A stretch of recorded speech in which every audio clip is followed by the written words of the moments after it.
Welcome to the fifth round of Hasselbacken Chess Open. I'm International Master Jonathan Westerberg, and with me is to do the commentary is Grandmaster and number one player in Sweden, Nils Grandelius. Earlier today you had a lecture on your game against Magnus Carlsen in the Norway Chess Challenge, and your thoughts before, during and after the game maybe. Yes. So for those who missed this and would like to, or would like to know just your view on this, and maybe some players who will play Magnus in the future, what is your best advice, or if you only have one advice? Only one advice for how to beat Magnus. Yes. I think you should ask someone who beat him rather. Sorry. But okay. Anyway, we will start by looking at the table after 4 rounds. So we see Yes. that we only have 5 players now with a perfect score. So we have Zoltan Almasi and Sandro Marecco, Sebastian Masse, Frode Urkedal, and Ilya Smirin.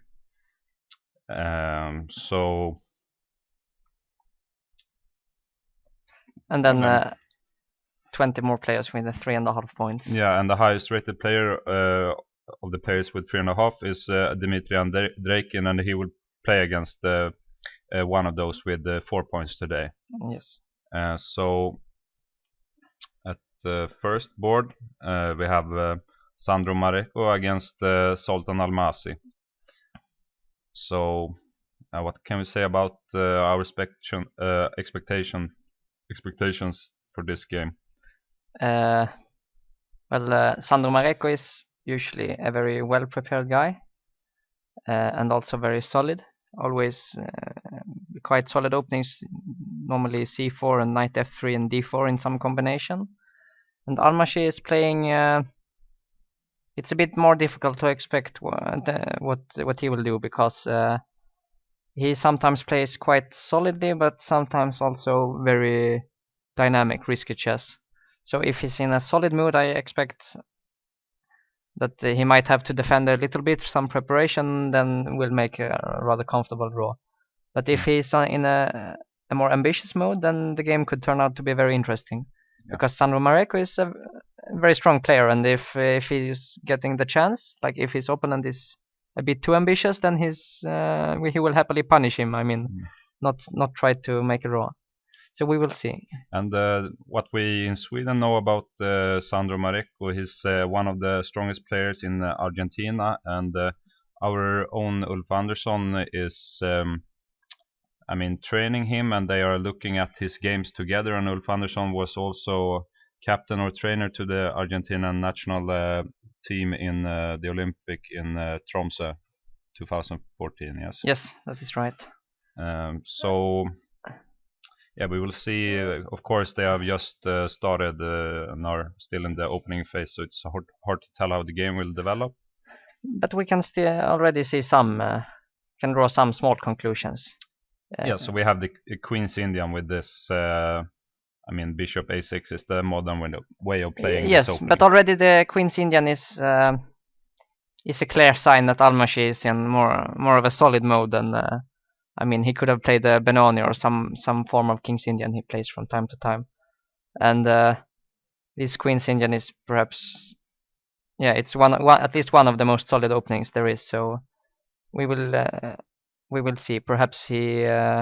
White has of course already here some options. Yes, already. B3 is the main move now. Yeah, B3 is the main move, but we have also witnessed rise in popularity of the move knight bd2, which was for a long time considered quite harmless.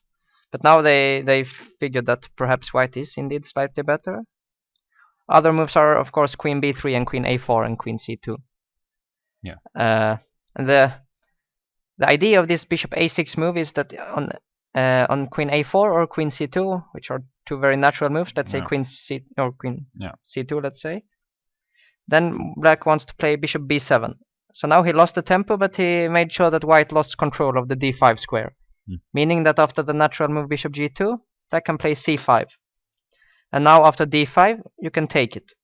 And with the queen on d1 here, the move knight h4 would be... Yeah, we can show it. Yeah. If you can show where the other move order, like this c5, knight h5. And now the d5 pawn is hanging. So, and we will get some Benoni structure, but then the bishop on... is misplaced. Yes, exactly. That's the point. It's slightly misplaced on b7, so white is a bit better. Therefore, this bishop a6 is quite cunning. And if white plays b3, then the bishop might turn out to be quite useful on a6.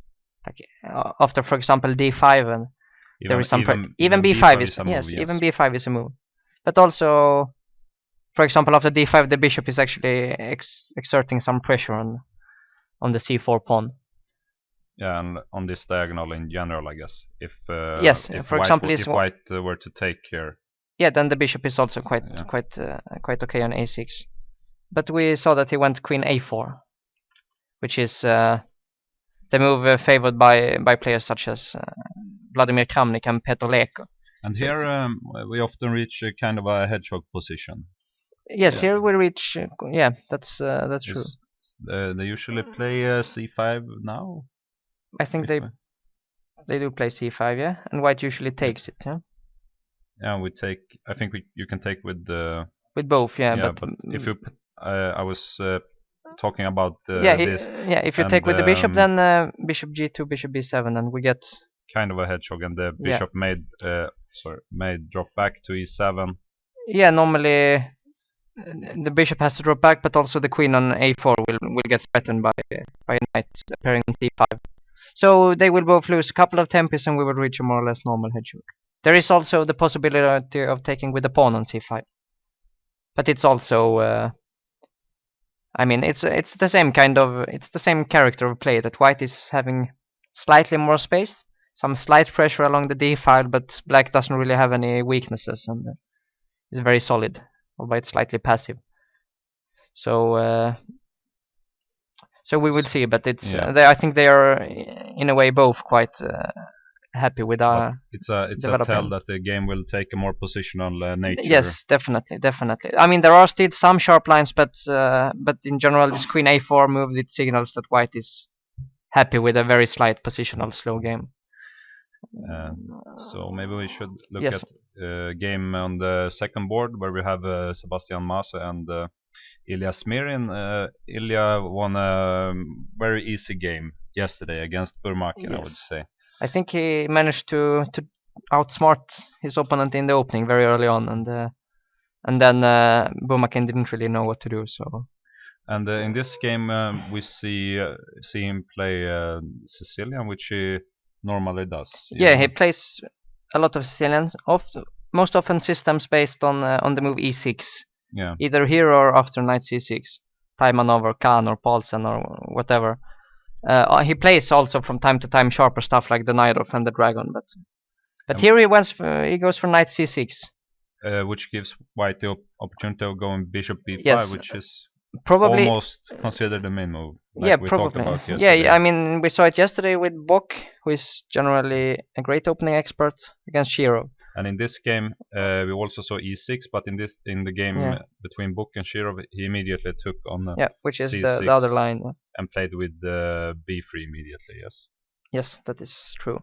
But I mean, Mase is the captain of the French national team, the men's team, meaning that he's quite up to date and has quite some knowledge of the opening phase. Also, he recently began to play himself a bit more and a bit better than before. For the first time in his life, he's above 2600 in rating. He was always slightly below, or at least for many years. So probably he is here quite ambitious. And we see that he castles rather than taking on c6 in this game. Yes. And the knight ge7. Yeah, and here of course. So the point with taking in the last move is that black must take with a pawn now. Yeah. So after castle and knight ge7, we of course don't take now. No, of course, and Since black I would mean just take with the even knight. black would most likely play a6 the next Yeah. move, and anyway you will not take. I mean you can play a move like knight c3 or rook e1 with the idea after a6 to take and go d4. Yeah, like this. So we give up the bishop pair but gain some time. Sometimes, yeah, there is actually quite some development advantage here for white. But black can still after knight c3 play this move knight Yes, d4. definitely. And here we had some, for example, bishop d3, and the move knight back to c6 was some game. It's a line, but it's a bit strange. No, this rook e1 that he plays is considered perhaps the most, I mean the main line and the most threatening. So if black would play a6 now, we would drop back to Exactly. f1. The idea is that you have gotten this square on f1. And some of these positions get quite similar to the advanced French. After white tries to occupy the center, but black may challenge with the d5. Yeah, I mean here the main area of discussion was after d5 that white takes it. Knight takes, and white goes d4. And this we saw in the World Championship match between Anand and Gelfand. Yeah, between Anand and Gelfand, but also later with Magnus against Gelfand in a couple of games. Here, knight f6. Knight f6 is the move, I think, and bishop I saw some game like this, and like also like possibility to do a draw here. Okay, but you white of course also have the option other moves. Yeah, I think after knight d5 you can go bishop g5 if I recall correctly. But I mean they discussed this line quite a bit in their games, particularly Gelfand and Radjabov defending the black side. But he goes for a slightly different approach here. Knight d4 now. Knight d4 immediately. No, the idea is simple. I mean, he wants to stop d4. Yeah. Now, if bishop f1, I guess he wants to take the knight on f3 and go with either knight to c6, and thereby gaining quite a lot of control over the d4 square. Now you can. Now it's not so easy. Exactly. I mean, if you want to play d4, you have to play c3 and then maybe even queen d1 back or rook d1, losing a lot of time. So normally after knight d4, white takes it in all these positions, reaching quite an interesting structure. Yeah, I always like this structure for white in general. If we are in time to keep this bishop on this diagonal, and later trying to get some play on the king side. No, that is true. It's quite comfortable, but often depends how quick black is to challenge. That is true. Structure. But after d5 there is always e5 for white. It's not always clear. He went a6, bishop a4. Here. So the point, of course, is that the bishop will be quite strong on b3. Yeah. But black's the advantage for black is that his position is quite solid. Let's say he plays a move like knight c6 and then bishop e7, and I mean even when you get this f4 and perhaps the knight to f3, it's not clear how you will then proceed. And after knight c6, we may be forced to play either c3 or a3, since this may already be a threat. There is also trying to that take is true. The bishop. Yeah, definitely. Although, yeah, I mean you could perhaps also give the bishop for some development, but yeah, most likely he will try to play c3 and open up. But after c3 and takes, I mean the structure is quite symmetrical. We can take with the pawn, but also with the with any, probably with the knight is a bit more natural, but both are possible. And now I don't know, bishop c5 or something. It's an interesting position to play for both sides. But it seems like Smirin started to think a bit after bishop a4. He was playing very fast the first 7 moves. But yeah, it's not the sharpest position, but it's also not a very slow one, because white wants to open up. So black has to be a bit careful. But black can also be ambitious. I mean, something like this, putting the bishop on b7, then later trying to open the king side himself after. Yeah, that is true. Especially something for, let's say, white plays this position slowly with knight d2. Can play maybe knight g6. Of course, white would like to play maybe f4. But if we play it slowly, maybe black can just the idea is basically to go bishop e7, castle, and push f5 Yes, in some yeah, moment, yeah. trying to make the white king vulnerable. Exactly, yeah. No, I think white should try to be a bit quicker. Try to play, for example, c3 and open up quickly. Here, I mean, black needs to get his king into save. That's the first priority. So some knight move and then bishop e7. But we will see. Yeah. It depends. I mean, maybe you want to play a6 or sorry b5, but also maybe you want to wait. I mean, it's never entirely clear what is the. But both players, I mean, someone will try to take the initiative in this position. It's not so easy to just No, there is. play Yeah, it exactly. slow for Exactly. anyone. There is no clear. There is no clear idea that leads towards a very dry No. position because, I mean, white kind of has to be a bit ambitious. Otherwise, he might end up slightly worse. Like if he gets if black gets all of what you said, that pushing f5 and so on, then he might be a bit better. So white has to be a bit ambitious, and then of course black has to be careful. Yeah. So no, it will be an interesting fight here. So we can see on board 3 where we have Frode Urkedal, who won a very good game yesterday, I think, against Sassikian. Yes. He's playing against Andreikin, who he's on 3.5 points. So in this game, we see the Nimzo Indian. Yes. With knight f3. Yeah, this is a very interesting move order because he goes knight f3 and after short castle he goes queen c2, which is a very surprising move order because normally you reach this position by queen c2 first.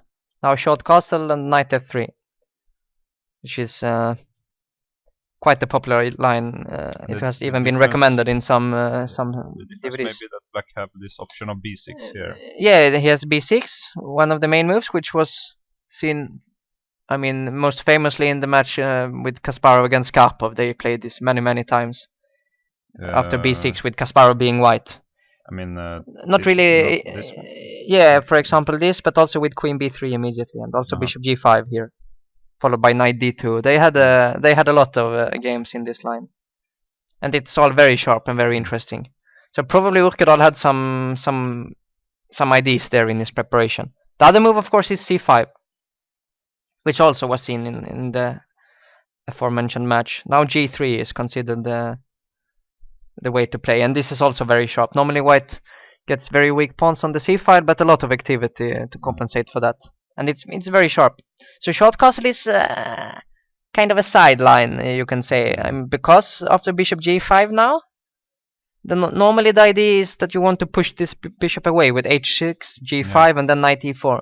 But of course, having castled already, it's a bit risky to push all the pawns in front of your king. Probably it's not even working. So here they play c5 instead, and try to play something with queen a5 and getting some pressure there. Here also it can easily become some kind of hedgehog after, let's say, rook c1, overprotecting c3, c takes d4, knight takes d4, and now some knight c6, for example, or b6, and the bishop will have to drop back to e7, and we have quite a typical hedgehog, but where white didn't really do any concession, so you can argue that he's half a tempo ahead compared to normal positions. But with that being said, probably Andreikin is happy to have a hedgehog position where he can play a long game and outplay him. Yeah, dynamic chances and yes, exactly. Solid ground. So even if it's half a tempo down, perhaps he doesn't mind too much because the kind of position is the same and it's not that theoretical. But here we see that after queen c2, black goes for d5. Yeah, I mean the big main line always used to be c5 here instead of d5. Because and then we take. Yeah, then you take, and now knight a6. But also here, I mean, of course, you can play bishop takes c5, and enter hedgehog again. But again, the version is considered a bit better, I mean, for white than usual. But knight a6, and now, for example, this very interesting positional concept of Morozevich was to play c6 here in order to create some disharmony in the black camp. B takes c6, and now, for example, g3 or something. And it's a very interesting position. Also g3 immediately instead of c6 is knight takes e5, bishop g2, and again, for example, if knight e4, knight ce4, you just let black take on c3 like short castle, and you have the open b file and the open d file and a lot of activity to compensate for the weak pawns. But this was always the main area of discussion. But d5 is also a move. Now we have some strange version of Ragozin actually. If white were to play bishop g5 here, or takes on d5 first and bishop g5 both. Take with the pawn. I actually went with the bishop to f4 once against Lamy in this position in Reykjavik Open. And now they go c5. They go c5 normally. I think I played e3 and he went knight e4. It was a very complicated game. I think the position is interesting for both sides, but nothing special for white. So he goes a3 instead. Takes, and now we are back in a mainline classical Nimsu. I mean, with queen c2. Where white have played knight f3 perhaps slightly earlier than he would like to. Yeah. If the knight was still on g1, you would play bishop g5 here, or keeping the possibility of putting the pawn on f3. So white now has the bishop pair, but black has a quick development and quite solid structure, and the pawn on d5 well protected. Yeah, but actually his next move is d takes c. But this also may help him get even more time. Yeah, exactly. Development on the queen side. Because now if white would like to take back with the bishop, of course, by playing e3, but black will play b5, and the pawn, I mean, you will not get it back. Here, there is not enough compensation probably, at least not for an advantage. So you have to take with the queen. And now we see b6. So he will gain another tempo. With bishop a6, yes. developing this bishop. And then also it's not so easy to play e3 because you will take on f1. Yeah. So okay, what they do is very normal. Bishop g5, bishop a6. Yeah. Queen a4. And here they always used to play c5. Yeah, this is the typical break for black. Yes. In this position. And here usually they take b takes c, rook d1, queen b6, and here in a big number of games white took on f6, went queen g4, after king h8 he went to f4 or h4, king g7, and back again. So we have could have a draw. Yeah, I mean, it seems a bit out of context, but actually that's maybe why Andreikin doesn't play c5. Yeah. He doesn't want this immediate draw, so he plays queen d7. I mean, you can argue that this ending is also not winnable for black, but of course it is. I mean, but okay, if we say that we would trade queens immediately and play even take on f6 and e3. Yeah, I mean, we would take here. I mean, white is not going to lose here normally, but at least it's not draw by force. Yeah. I mean, it's an equal ending. Yes, it's very good drawing chances for both sides, but you can play a bit without being. I mean, in the other line you cannot play at all. So we see that Urkedal. This would of course be a very solid option for Urkedal to take this kind of endgame, and he should probably hold it without any problems. Yeah, probably. But on the other hand, then what is he gaining from the game? Yeah, he's not here to make draws with white in 10 moves. He wants to fight. So instead, we see that the queen drops back to c2. Yeah. And black goes for this c5 now. So white can no longer make the draw. Here. Yeah. So of course, black is ahead in development and is challenging the white center now. Yes. So I guess that we should take. Yeah, he took actually already. Yeah, he took. And now I think rook c8, both rook c8 and b takes c5 are possible moves. Rook c8, of course, with the idea to take with the rook. And so what happens after b takes c5? Should we take on f6 now? Yeah, maybe take and play e3. And the idea is to play with the slightly weakened structure for black. Yeah. So maybe he's trying to be slightly better. Like if you're in time, the king is in the center, but if you're in time with maybe king e2 and you rook would h3. like to make castle by hand. Exactly. And then you have maybe you you want to trade the queens now with white instead, with a better structure. Yeah, definitely. But also, in fact, if you manage to get the king to safety, you might also want to keep the queens, because the black king is in fact weaker than the whites. But of course, Andrei can win rook c8 instead. So he's trying to keep the structure intact by taking with the rook. And also, of course, gaining another tempo for development. I mean, by threatening the queen once again. So we should, I guess that we should probably take on f6 anyway, since probably, yeah, because the bishop might be hanging. Yeah, it might be in trouble if this knight were ever to move. Yeah. And actually soon it might move, yeah. So we must, black must of course take back, because if this one we already can go back and we are just a piece up. So after g takes f6, yeah, white can also of course play rook d1. Yeah, and I will move queen e7, and I don't know. Queen b5 may queen b5 is already also be good. And what else? Maybe he will play a simple move like g3 or e3. Yeah, I don't know. g3, rook takes c5. But it's not that easy to move the queen. I'm not sure where to move. It doesn't have too many squares. Queen. I mean, we can go to e4, but e4, yeah, and that's possible. And then maybe bishop b7 or even knight c6. I mean, what black has to do, he has to create something before white is in time to castle. Yeah. But so what white has gained is from the opening, if he's in time to castle, is to take on f6. Yeah. It's not anything else really. No, not really. No, it's this weakened structure there slightly, but in general, it's also very little. Yeah. It's very little. That's what I mean. I mean, because he needs some moves to finish the development, but even if he does it, it's not very much. No, it's very little still, but on the other hand, it might be pleasant to have such a position. You're slightly better. There is no risk. I mean, so we can play for a long time. He did take, in fact, and play the rook d1 now. So the difference may be that after queen, this queen b5 without. Maybe after queen b5 you have e3, you know. Yeah, e3 already. Maybe. Or there is queen a5. We can a5. also start with this. I'm not sure. Just to take on f6.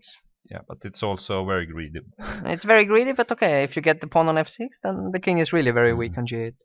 No, I think queen e7 looks safer, much safer. And now. Yeah, we can. I mean, we can try to play queen d2 maybe. You want to trade queens? Yeah, the idea was to trade the queens here on the e8 square, and now black also have some troubles. Yeah, developing. Yeah, definitely. Okay, you have rook c8 in the worst case, but then we get this kind of slightly better position that we were hoping for with white. And after queen d2, maybe. I mean, you can always take back with the pawn, I guess. But then we have. Then you lost some time. Yeah, I mean g3 now maybe, and. After knight c6, bishop g2. Still, there is rook d8 and. Yeah, some rook b8, rook d8. Yeah, knight d4 might be coming quite soon. So that's not so clear, No, it's also not clear, because white. I mean, before white has castle, it's never really clear. I mean, how the position is, but. But it feels like in general black is always okay. You can also take with the queen, of course, on c5 if you want to be more solid. Again, with the idea of knight c6 and. Probably rook d8. Yeah, I don't know. Probably it's still a well-known position, but I don't really know it. So we can see maybe. Yeah. You can see on board 4 we have Alexei Shirov playing against Samuel Savian. So we thought that Shirov was in some serious trouble yesterday, early on in the middle game. Yes, that is true. Yeah, he was. But then he may have tricked his opponent in the end game later. Yeah, actually, somewhere between move 30 and 40, he really started to outplay his opponent. And after 40 moves, the position was very dangerous for white. Very close to winning, actually. Actually very close to winning. Probably there was no win in the end. I mean, it was only a draw, but you had to find some only moves. Yeah, some very difficult moves. Yes. So we see that Shirov plays the Scotch now in this game. Yeah, I mean, he's so experienced. He's played basically everything throughout his career. And we have knight f6. Knight takes c6 is of course the main move here. Yes. And queen e2. Yeah, which I mean it's actually it been was the top seed in this tournament, Andreikin, who popularized this move. with By, some rapid games. yes, but I think even a standard game with Vladimir Kramnik in the World Cup. I mean, where he knocked Kramnik out. It was mostly due to this game where he won nicely with Queen E2. And that was also with Bishop B4 check. Or was it Queen? It was perhaps with Bishop B4. I don't. No, I think it was with Queen E7. Queen Knight C3 and Queen E6. Oh yeah, something like this. And now I think he played A3, and Bishop C5. Some very strange. But the idea, I mean, this is the main move, but then Black goes with the Knight D5. So after Queen E2, this move is of course not available. And I mean, it actually I think that Black can play D5, but it involves pawn sacrifice. It's possible. Yeah, I think it's possible, okay, but maybe it's a little bit better for White anyway. If but it's interesting. But also another idea with this Queen E2, since the bishop can no longer develop here, is to go with G3 and Bishop G2 if we are in time. For example, after D6, let's say, then you can play G3 and you just want to build up your position slowly. Yeah, and then with the C4 now you have C4 also before Knight C3, and here I think that there was some game of Timan where he won quite nicely with White, where he got this nice bind on the Black position. So Black should try to do something quick, and what Sevian does looks quite interesting. Bishop B4. So the idea is, of course, that after C3, this square is now occupied by the pawn. So the knight can no longer find this square so easy. E7. Now E5, because now Black may already be in time to play D5 in the very next move. Yeah, if you play, for example, G3, then maybe D5 is a good move. Yeah. I mean, now you would like to play at the very least Knight C3, which you can't. I mean, if you cannot play C4 anymore when the pawn is here, maybe also difficult to castle, because when you put your bishop on G2, Black may already be able to play A5 followed by bishop A6. That's true. So. No, probably White has to play E5 as he did in the game, Shirov. So compared to the normal position, I mean, there is a bishop instead of a queen on E7, which makes some difference. I think normally, if you were to play, I mean, Knight D5 immediately after E5, like if White was playing E5, yes, Knight D5, then I think C4 is the move. Yeah.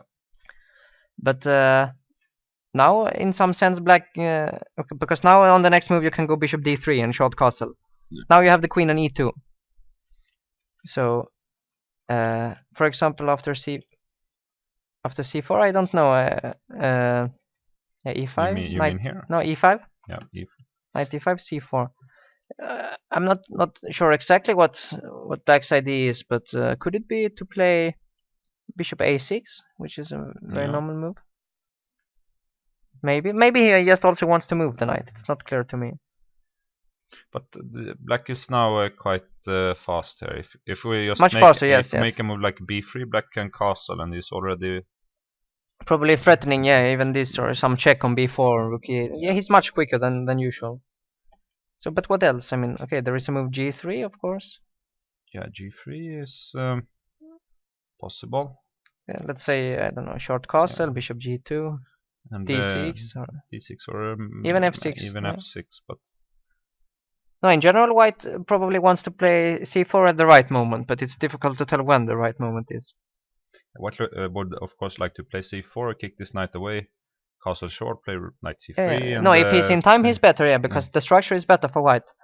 But it's not clear if he's going to get the king out from the center in time. I don't know what else you can do. Maybe I actually played this position once in a long game. Okay. with White, but I cannot remember what I did. I guess I played G3, but I didn't get anything from the opening, so I'm not sure about this move. I mean, of course, this is an option, but I'm not sure that it's good at all. No, I think here maybe this is probably not working for Black, but rather just playing G6 immediately. But even the exchange sack maybe is interesting. Or, I mean, here to play G6, take with the queen, I think. if you're in time. I mean, now next comes d6, and if you get Yeah, one pawn and maybe this is some good dark squares. compensation. But even I've seen some similar stuff, but maybe not here. even other moves are. No, g6. Yeah, because bishop h6, it's too ambitious. No, I mean some d6 even. Yeah. Or, yeah. It's you cannot really be so ambitious with that so with bad only development. The queen development. No, queen g4 seems like too much. No, c4 I think is the most natural move, or g3, but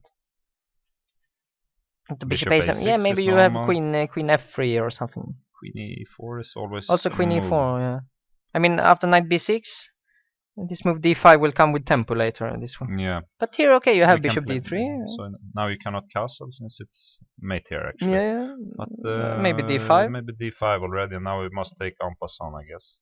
Maybe even with the pawn, or with the pawn you might take the pawn on c6. Yeah. Maybe. Yeah. So queen takes, and but something like this. I mean, again, if white is just castle here, maybe for white. We have bishop queen b4 check here, so we can castle. Maybe black castles long now. Long. Yeah, short. With such a king. Yeah, no, short is not possible. But thinking maybe you have some move knight. But bishop f4 is coming. This is not that simple. Or if you castle long, maybe you have a. Yeah, c5 is not possible. You would like, of course, to play c5 with white. I mean, maybe this can be justified. Because with very good development. If I definitely. I would also like to play c5 and bishop b7. Yeah, no. If white is not in time, then I mean black is extremely active. So this long castle is also interesting. No, white has to be very, very careful here. Maybe not queen e4, but yeah, queen. But if you go to f3, then knight b4 maybe, and c2 square. Already very annoying. Yeah. And what else can you play? You can of course. But c4 seems I mean too early, maybe. Slightly premature. But the other moves. Okay, you have a move like knight d2 to go to f3, but also it's quite slow. Black is castles, I guess. Knight f3 and even d6 or f6. d6 or f6, I guess both are playable. I mean, it would be perhaps with the idea to play c4 now instead, but bishop. Let's say I play queen e4 here, and now I have bishop d3 maybe next with tempo. Yeah, knight b4 is possible. But a3? A3 is. Because if d5, I just move my queen to b1, and your knight is actually trapped. So this might be.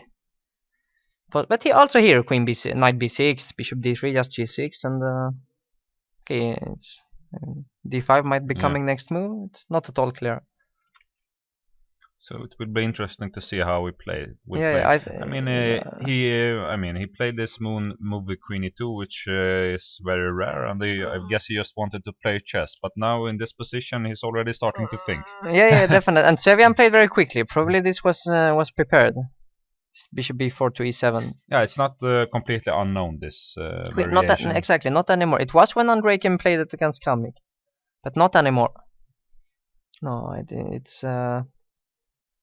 Should we? I don't know if we should maybe go to board 5 or. Yeah, should we? Yep, sure.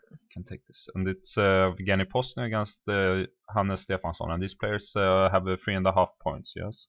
Yes. So we see, and both players are very, solid and positional players in a way, but Postny is at a higher level than Stefansson. Yeah, I mean, rating-wise, he's a bit better, yes. But Stefansson is also a strong player. He was for many years, he still is one of the best grandmasters in Iceland. Yeah. And he's been also having some good tournaments. He has beaten a lot of 2700s throughout his career, which has been quite long. And in the recent European team championship, he was on board 1 for Iceland. Yeah, sure. He actually beat me in the last round there, even though. So this was the same position as Mareko against Almash. Yeah, but here he plays queen c2, which is the most threatening choice. And here we have this gambit, which I played with both sides. I think I played it only with white. I think I won with white and lost with black. Now here normally you have to be very well prepared. Yeah. So takes. White will get some, some traps early on, and if black defend well, he will just play with the initiative. Yeah, and positional. compensation. Yeah, positional compensation, some initiative. So you can already, you are not in time to take in this position because we have this queen e4 check, which Yes. would win on the spot. So black goes normally back with bishop b7, and we are not in time to defend the pawn instead. Exactly, because after e4 there is queen e7, and you lose the pawn. Yes. So this is threat, and then if you defend it, we have knight takes d5 yes, instead. because there's a pin. I mean, with this, we can take here already. Yes. So normally we go bishop g2, and you can take with both pieces. Yeah, I think. although the knight is considered. Yeah. I mean, in the beginning of this line they took with the bishop sometime, but turned out that white was quite pleasant there. So Knight takes, castle, bishop e7, and rook d1. yeah, here. Yeah, no, knight c6 is definitely the main move. Yeah, so if black would castle, can we already do something with this knight g5 move?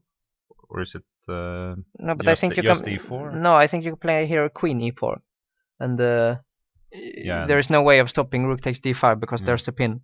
So you have to start with this knight c6. Yeah, which he did. So the point is that you cannot take on d5 because we have knight b4 in this position. Yes. And therefore one of the more interesting moves for white in this position is in fact a3, threatening to take the knight.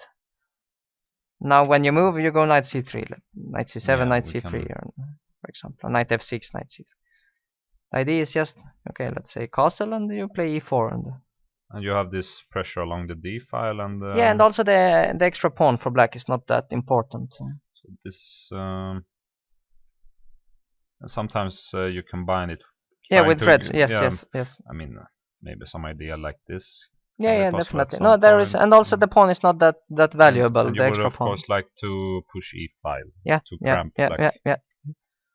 No, so, but okay, queen f5 was and I think still is the main line. Knight f6. So if, I mean, in general, if the knight would drop back here, it's he must play knight d6 before castling, and when he's castling, the king side may be weaker. Yeah, that is true. No, knight f6. I mean, the knight covers a bit the king side, and f7 and h. And actually, also it covers the d7 pawn. So it's the most normal move. Yeah. So now we have e4. Yes. Castles, and we see this e5. Yep. So he's already forcing the black pieces away, even though he played this move g6 now.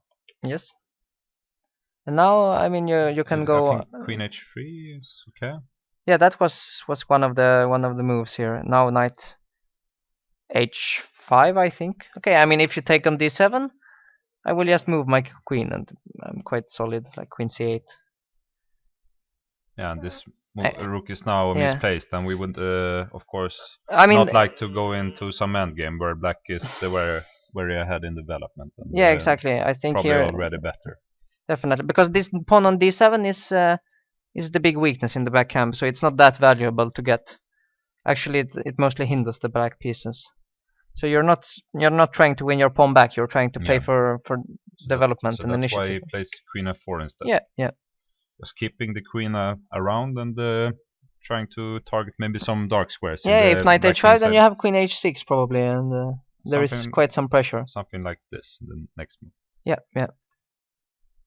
But again, also just developing is interesting for white. The black's idea is often to play, for example, if you play knight h5, queen h6, to play a move like knight d4.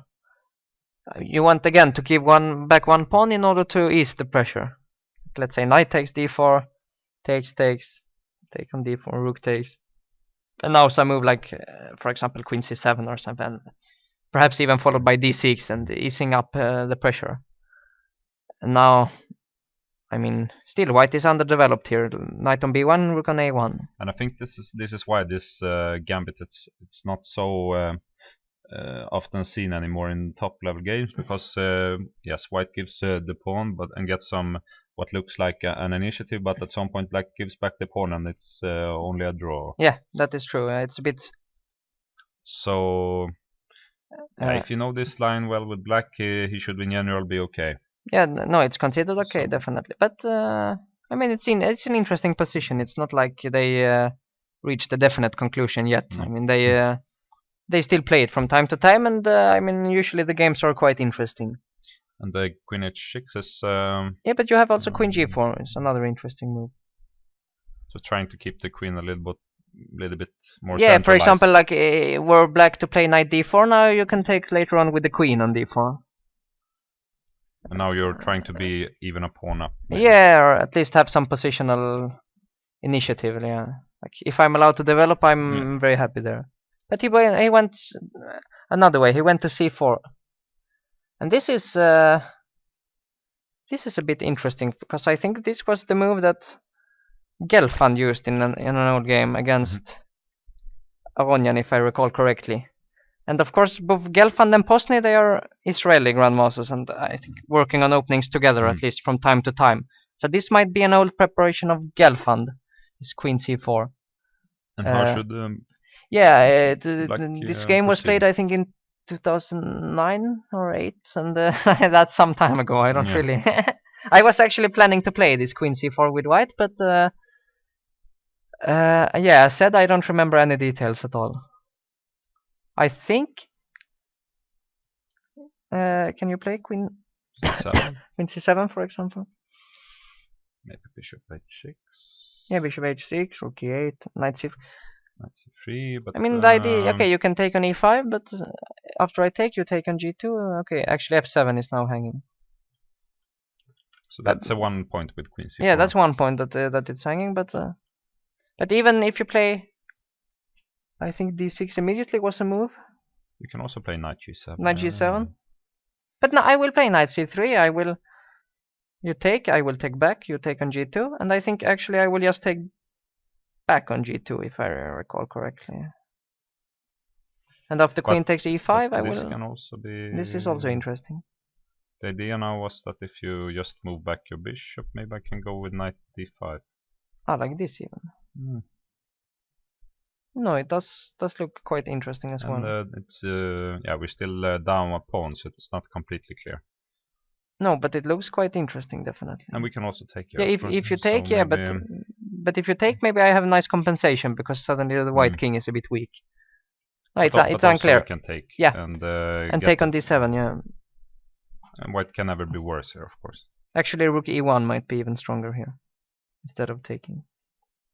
Rook d5, no? No, rook e1. Rook e1, and you must protect this one. Yeah, but it's not so easy.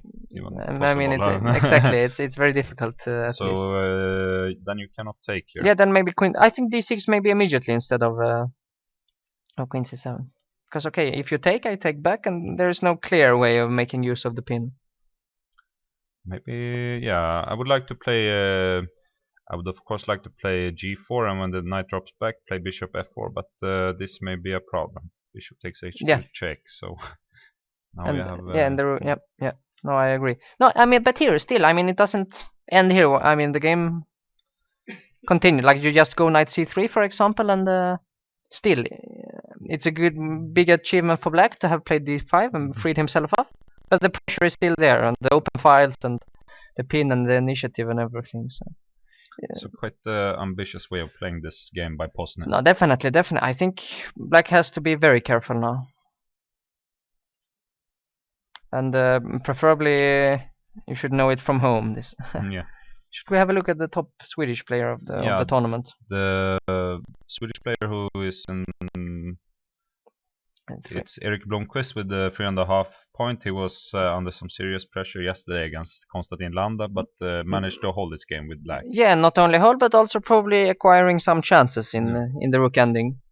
And now he's playing black again against Seturaman. Yes. And this game started as a Taimanov Sicilian. Yes. With the English attack with bishop e3. Yes.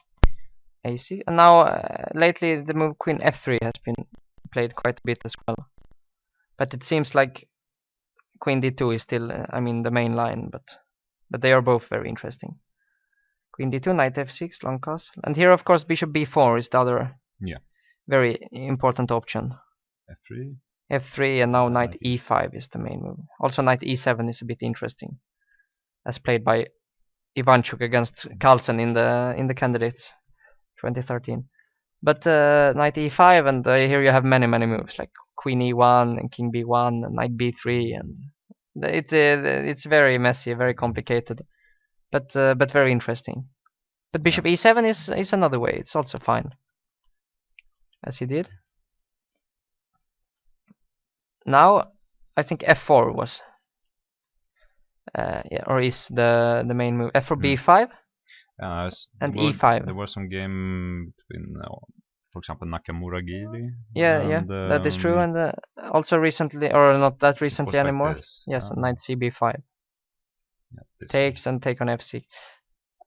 Very important game was also Rapport against Grishuk from the European teams, which was more or less a forced draw. Also, I think the latest word here was probably the game Anand Hare Krishna, where Anand managed to get some advantage. But f3 is the classical way of playing this English attack. Yes, now you just want to push g4, h4, and like the usual pawn push there. Yeah. And here black can castle or play b5, play something slow like that, and it's not clear at all. And in the game he delays this castle and goes with b5 immediately. So black would of course like to develop with bishop b7, maybe rook c8, trying to organize some kind of initiative on the queen side. Yeah, exactly. And also maybe on c2. Yeah, kick away the knight at some point with b4 is also an option. And here I think g4 is also one very important and critical move, where usually I think black can play bishop b7 but also take immediately on d4 and go short castle. And it's very interesting and very unclear. But what he does is a bit strange, because he plays king b1, now suddenly h5. So stopping this idea with g4. No, the idea h5 is well known in this line, but normally you play the move before if you want to play h5. Because, already here. Yeah, because often you want to play now more in the center, like let's say d6 and e5, and d6 and take on d4 and e5. And then maybe this b5 is not necessary. So king b1 here. I think an interesting way of playing here, I think, is supposed to be to take on c6. Now if you take with the queen, then e5, and the knight doesn't have any squares really. So you have to take with the pawn. Now anyway e5 is queen takes e5, bishop d4. Queen c7, and now for example queen g5. And it seems that black is having some problems covering all his squares. There are some moves like rook g8 I think was played, and bishop c5 or even bishop e5 is another move. Just slowly. I mean even bishop e2, just because black can't really castle short, but also not long since the d file is open. That's an interest. I played a similar idea once against Pia Kramling, but I don't recall exactly how it was. But white just plays natural here, bishop e2. So he goes with knight e5, so he's stopping this knight takes c6. Yes. And he could have played this move bishop b7. Yeah, that's another option. I'm not sure exactly why he didn't do it. Perhaps because of knight takes c6. And now we can of course take with the bishop. Yeah, you can take with the bishop, and for example bishop f4 is and some bishop d6 maybe, or I think something like this. Trying to attack this dark squares. Exactly. Follow up with e5 perhaps, or even again this queen g5 might be a bit annoying. Yeah. Always after h5. I don't know, maybe still you can take with the d pawn, but and e5 it's not clear, I mean, who has the better version. Also knight d5 is always a move in now we should probably take. Yeah, take and c takes, and you go rook c8, and no, it's a position to play. I don't really think that white has anything special, but it's possible. But he decides to go with this knight e5 move now. Yes. So he's targeting this square with the knight. Yes. And also, as you said, important point is to avoid knight takes c6. And here, normally you would like to push with white, like you would like to push h3, g4. And after h3, I guess h4 is an option. Yes. Typically you provoke this h4 and then you go f4. But you always have to be wary of knight c4, but also of b4. because the e4 pawn is now weak. So takes, and I don't really know what is going on, but this looks very bad. Yeah. This. He must probably take here. Yeah, but again, black seems fine. Yeah, this seems more than fine for black. Yeah, even more than fine probably. So probably not this idea immediately. I mean, you have maybe other. This is too much. It's probably too much because e5 is will also be hanging the E4. pawn. No, okay, so he played instead bishop f4 here. So he's stopping this move and pinning this knight. Yes, and also he's ready to play g4 maybe. Yeah, maybe. Since it's maybe it's never really clear when you can play g4, but also I think if black now plays bishop b7, you always have to watch out for some sacrifice on b5. Yeah. I'm not sure exactly how it's supposed to work, but it's all. Yeah, but it's hanging. The knight is hanging. I think queen b8 is the move. And now a move like I think queen c3 might be interesting, threatening both the knight and also knight c7. It's never that easy, but also. But this sacrifice may be even stronger if he plays d6. Yeah, at least then you can take the pawn on d6. Yeah. So it's not clear. Maybe you can play here a move like rook b8 in order to also to play b4 at some point, or just follow up with d6. You can probably also play b4 now, but yeah, b4 now is also interesting. Normally you don't want to play b4 too early because the b6 square becomes weak. But now the bishop has gone to f4, so it's in some sense quite logical. Bishop here. Yeah, bishop there, for example. Maybe now g. Maybe g4, but also there is some move like knight b3, I think. And, followed by queen d4. Or maybe you can. This can be the next move as well. Yeah, also knight b6. Also immediately, actually, knight b6 in that case. Might be interesting. Maybe d6 is a move. Yeah, this no, it continue. Yeah, so you move the bishop, and yeah, it's not clear who benefited from all that. But usually, the knight on c3 is kind of the problem piece for white. It doesn't really have a lot of squares. So when you get some trades like this, when you manage to get rid of it, like the knight on d4 is very strong, and the bishop might now come to b3 or. And one drawback with this move h5 is that if black castles short, the king side will always be weaker. Yeah, that is true. That's true. The pawn is still on h7. So it's not that. I mean, he has to calculate now because he wants to play bishop b7, but he has to make sure that the sacrifices are not good for white. So you can also take with the bishop on b5. Yeah, you can. But I kind of liked. I liked this queen that you have this queen c3. For that to work, you have to have the bishop on e2, I guess.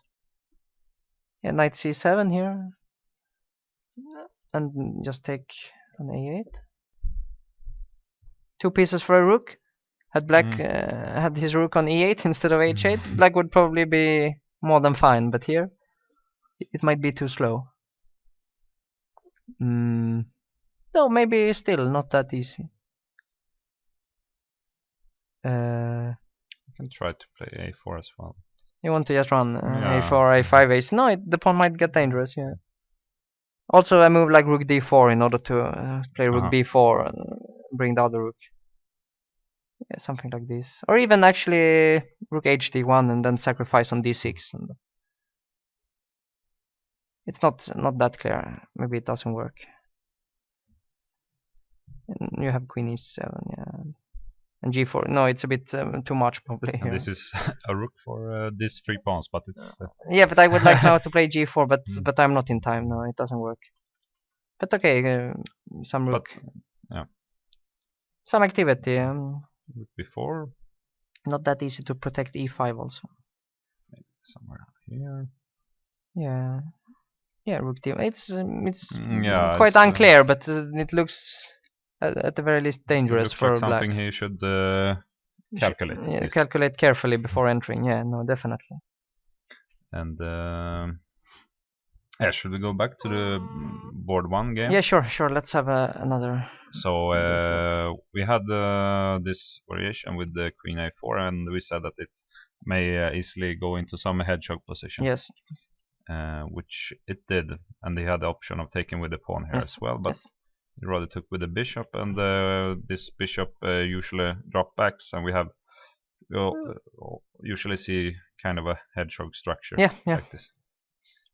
So the bishop dropped back immediately, rook d1. But here he chose knight a6 instead. Yeah, he waits with d6. But I think knight a6 is the main move. Yeah, that is true. That is true. So the knight is trying to reach c5, but he will anyway have this hedgehog structure. Yeah, but maybe he can play also d5 in one go at some point. It depends a bit on what white is playing. Bishop f4. So it's trying to reach this d6 square.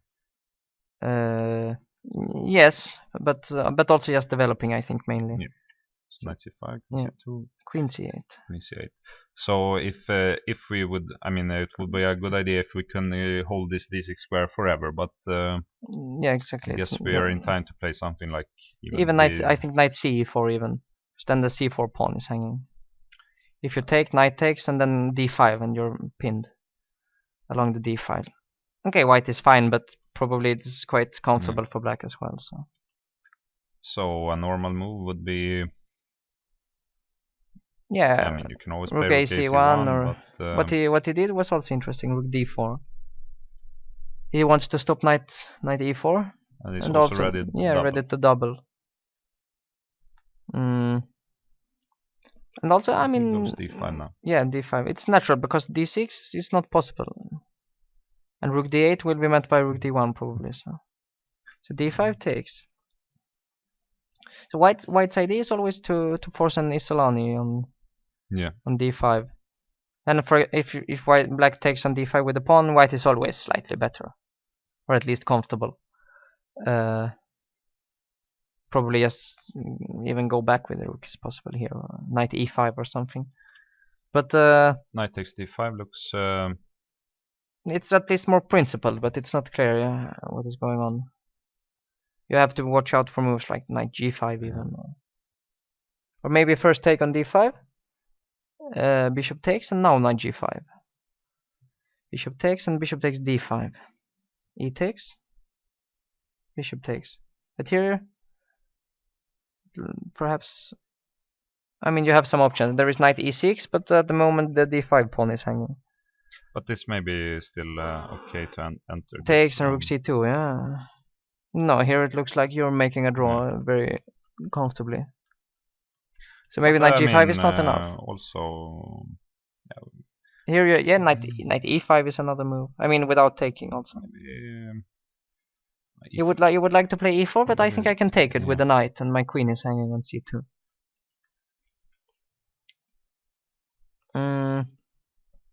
No, you can of course play simple like rook ad1 or something.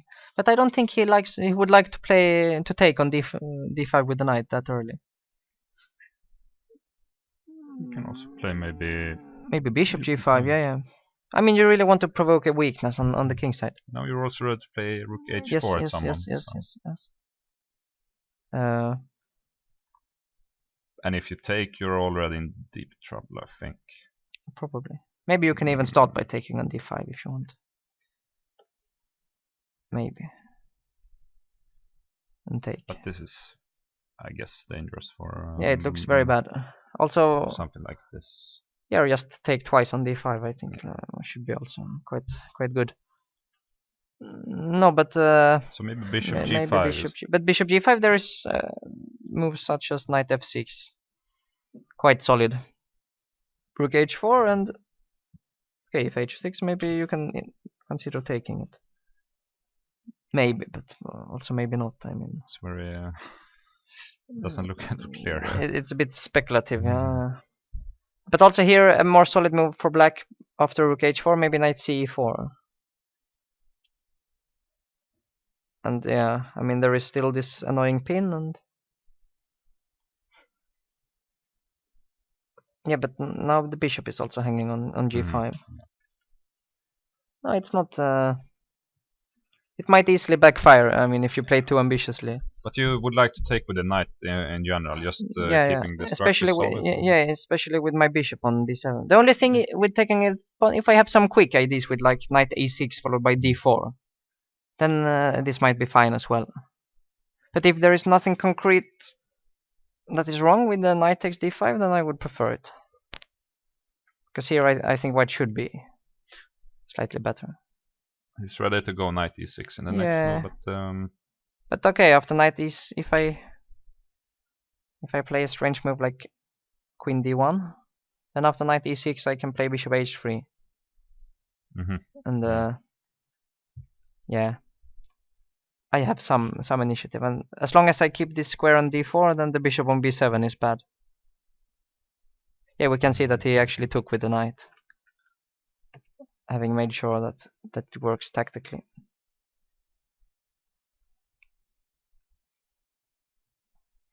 Should we have a look at the second board? Yeah. So we had the Ilias Mirin on the black side, and we had this Rosolimo. Yes. Yes, with this structure, and we talked a little bit about both players are trying to get the initiative in a way in this kind of position. Yeah. So it's not. But here white played a very ambitious move, queen g4. Queen g4. I have to admit that I don't really like it too much. Oh, it looks quite strange. I mean the idea is of course to stop black from developing his dark squared bishop. But I like his reaction here. He played h5. After queen h3 is simply g5. So a very interesting development here. Yeah. No, the idea is that the center is closed, at least for the moment, so you can allow yourself to play on the side like that. And already not so easy for white. No, I mean black will play bishop b7, and then maybe queen f6, and you can even castle long. Or even if it were black to move, maybe bishop d6, threatening to play g4. Yeah, also bishop d6. Also bishop d6 is possible. Maybe that is one of the ideas, but also in general, it's not such a big commitment. Yeah. To play h5 g5, because I mean the king is quite safe in the center, and in worst case it can go to the queen side. Now we see Master sacrificing a piece, but okay, you would get back the piece immediately if you were to take it. Yes. And this is probably already winning for white. Yes, it looks very good. No, the idea is to keep the center closed, of course. So bishop e7. Yeah, but maybe his idea is simply to stop your bishop d6 move. Could be. If we would play bishop e6, then I take on c6 and play e5. We can play e5 immediately. You can even play it immediately. Even though you have to calculate knight takes e5, but bishop a8 and g4 followed by knight f3. It's sort of a mess. Yeah, you would have to take here before, and you would actually still trap the queen with g4. Yes, yes. But at the very least, you can take on c6 and play e5. And it's not clear why you lost this tempo, because in the game he anyway took. Yeah. So bishop e7 takes. So his idea here with white is that he wants to get a grip on the dark squares. He wants to come with the knight to e4 quickly. But I have to admit that it looks very, I mean, doubtful whether you're in time. Because the bishop on b7 might become really strong, like. Yeah, bishop b7, c5. Yeah, and also I mean. At some point push this pawns. And again, just castle long if there is need. Yeah. If need be. So bishop b7, knight e2, and queen d5. Yeah, also stopping knight e4 because it's hanging on e5. Yeah. I mean, this doesn't really work because you don't have any good discover. Yep, that is true. But then what else? Because the knight really wants to go to e4. And the queens, they are very important for white to keep on the board probably, because he's playing for kingside attack. Like queen f3, you can already just take and play this one, and these moves are coming quite Actually, quick. The pawn is hanging on g5, but still should be compensation. You can also start with this move. But then d4. d4 is hanging. But I think you can play c5 immediately after queen f3. It's the simplest solution. And then you're in time to protect everything. Takes. Now you can play knight e4, but there is no reason why black should have any problems whatsoever. Black should never be worse. No, but maybe white has to play queen f3. because otherwise it's even worse. But I mean, now the queen is. Maybe it doesn't make much sense dropping back now because we have knight e4. But yeah, c5 knight f6 probably even, or queen takes. And we cannot really castle now. now it might be quite dangerous for. I think queen f3 is not really a move that he wants to play. Just he feels that he has to. And now black is thinking, but because I mean it's hard to find other moves here. you have to have knight e4 at some point. And if you play this, I mean h4 is also Yeah, a h4. move. Maybe you can start with c5 and after knight e4 play h4. Can of course also just castle, I guess. Yeah. No, because knight e4, yeah, then we have this h1. Yeah, and again it's hanging. No, queen f3, maybe it's born out of necessity. But yeah. Just c5, it looks simple. Yeah. And I guess he will. Yeah. He will trade. No, there. it's not that white is clearly worse or anything, but it's a pleasant position for black. I mean, Smirin is definitely happy with the outcome. Just probably rook g8. And I mean, you can play, for example, a4, try to trade some pawns. And maybe we should go b4. If b4, I can play maybe b3, and okay, it's in fact white looks quite safe here. Maybe it's just equal, but I don't know. But if someone can claim to be better at all, then it would be black. Yeah. So we actually saw this move queen f3 now. But yes. then Mas is just, I mean, he's trying to go into an endgame and hold it. Yeah. But okay, he has to be realistic. Yeah, he's not better anymore. He might be worse. And on board 3 we had Urkidal against Andreiken. Yes. Knight f3 and the name's to Indian. And yeah, we saw this position. Yeah, he took here on f6, which is actually the only thing white succeeded with. Yeah. But okay, it's something. Yeah. So now he must develop his pieces. Yep. And it's not so easy. No, but it should. It should be possible. It shouldn't be worse. So e3 immediately. Yeah. c5, queen e4, and bishop is dropping back now to b7. So gaining some more time. Yeah. I mean, it could also. He can probably not take an f1 because the rook is hanging. You just take an a8.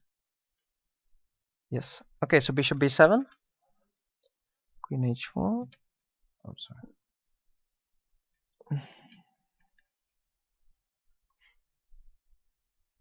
Knight d7. And b4. Yeah, it's not. He wants to gain some time probably on this rook.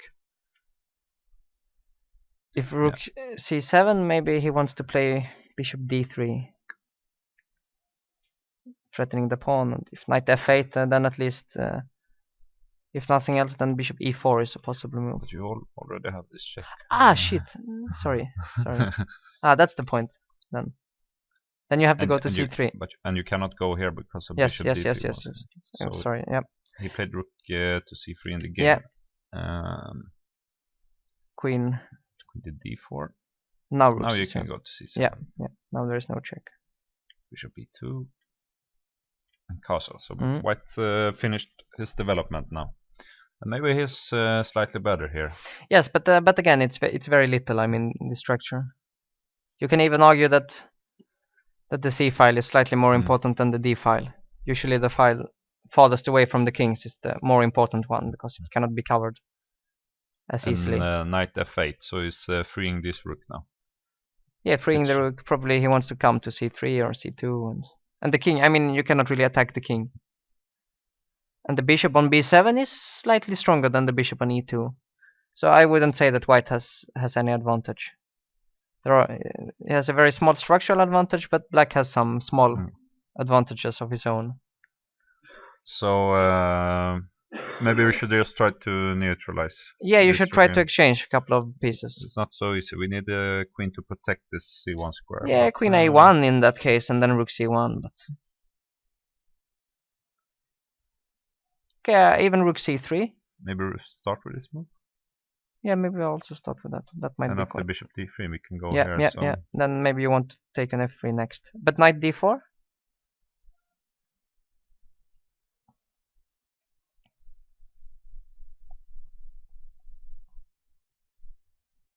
now we must go here anyway. Yeah, but now maybe bishop f3 or something. Now my idea with black Queen c7 is to play queen c7 and then try to attack the pawn on a3. Like let's say you take on c3, rook takes. This would be a nightmare for white. Yeah. Because then, okay, you have to play rook a1 and black is very, very active. I'm not sure how he's increasing the pressure, but bringing the knight out somewhere, knight g6 maybe, and this rook on c3 is very, very strong. So that's the disadvantage of playing b4 when you gave. But you can also try to, play with the out challenge in this. Yeah. But then you need to find a target here for white. Yeah, maybe to try to trade the light squared bishop somehow. Knight e1 followed by bishop f3 or something similar to that. I'm not entirely sure. White shouldn't be experiencing any particular difficulties, but it could be that it's slightly unpleasant. You can try to go even a4, even a4 a5 just trying to get rid of this pawns. Yeah, and then just hold. Yeah, no, it's no white cannot really be worse. But he can also not be very optimistic here. There is no reason. Maybe a4 in fact, just a4 a5 trade and then very solid. Rook c2, even rook d2 maybe. Yeah. No, of course it's not. Maybe he now regrets that he didn't take the queen on d7 after 10 moves. Yeah. Because anyway, he has a similar position, but he has some questions to answer now. Yeah, exactly. He cannot end up with a weakness on a3 yeah, in the end. Yeah. So we had this offbeat or unusual scotch between Shirov and Savian with queen e2, bishop b4 check, c3, and in this position he was spending a lot of time, Shirov, and we actually mentioned this move queen g4, but and the idea was that after castle we had bishop h6, at least getting an exchange, but even this is not entirely clear, but probably it's a bit better. So this is it's actually a ugly move because no, it's a very ambitious move, but it's an ambitious move in a position that probably doesn't allow ambition at all. Black is so well ahead in development here. Yeah. And, but here he plays actually big king f8, which is surprising. Very surprising. Even g6 looks fine. g6 looks much more normal. But after g6, maybe the idea is to play c4 and you no longer have the pin with bishop a6. And if knight b4, I can drop back to d1, followed by a3. Yeah, c5. Yeah, c5 probably. No, c5 looked nice. I don't know, knight c3 and knight c6 or d6 or something. But okay, white actually here is in time to develop, so bishop f4 and. But but okay, we know that Shirov. He likes to play interesting chess, attacking chess. He doesn't mind. To be somewhat behind in development. So when he saw king f8, he's probably happy now. Probably, but on the other hand, it might backfire. So we can play this move c4 again, but in the same line, I guess black just strikes in the center now. Yeah, could be. And it's hard to prove that this king f8 move is it's a big mistake because you have no pieces developed at all. Yeah. No, that is true. No, actually, okay, he wants queen e4. That's losing even more time. Now d6. Yeah, attacking the center. c4. So okay, knight b6. So this pawn is hanging, but cannot care about this pawn. Yeah, no, it's not that important. You have to develop with white here. If this, we have a3, I guess. Yes, and if d5, probably you can queen just e2, queen e2, and you have to go to ac. Even this is not at all clear, I think. Knight c3 and knight c5, and black is quite active.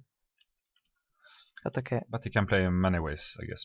Yeah, knight b6 also looks fine. And okay, taking this pawn is actually he took it. He did take it. But yeah, no, very strange opening from the yeah, Shirov in this yeah. game. But on the other hand, like if he's in time, Yeah. then he's much better. But Even black can also take a yeah, pawn. but even after this, I mean, let's say D takes E5, I go bishop E2. Now I'm already threatening, so to speak, to castle. And if But black can is this check interesting? and if knight or bishop D2, let's say. My idea was to take and play queen G5. Maybe. But okay, this pawn is also hanging. But another pawn, yeah. You want another pawn here somehow. But also, I think a move like knight F3 is not that bad.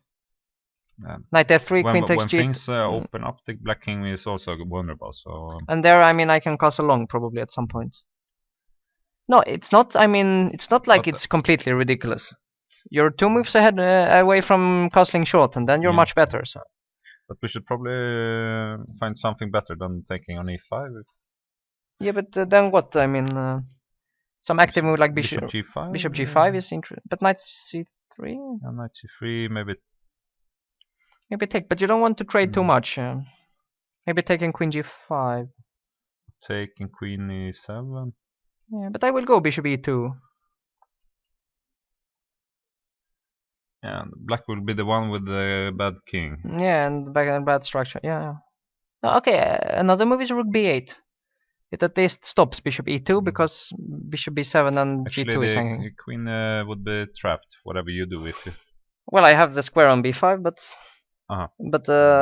but yeah, no, I don't want to give this pawn. You can take. Yeah, I can, but okay, bishop takes. No. What is going on? I think it's very dangerous to take on D6. Although maybe he wants to take. Okay, well, let's see. Rook B8. You can also, of course, play queen, rob the queen back somewhere, like queen F3, maybe, or queen E4. No, but queen F3 maybe to go to G3. Like bishop B7, queen G3. Takes and bishop E. Maybe this. Yeah, okay, I will go to H3. Yeah, maybe. Maybe I'm not sure where I should put my queen, but just to go back and when you take again, I go bishop E2.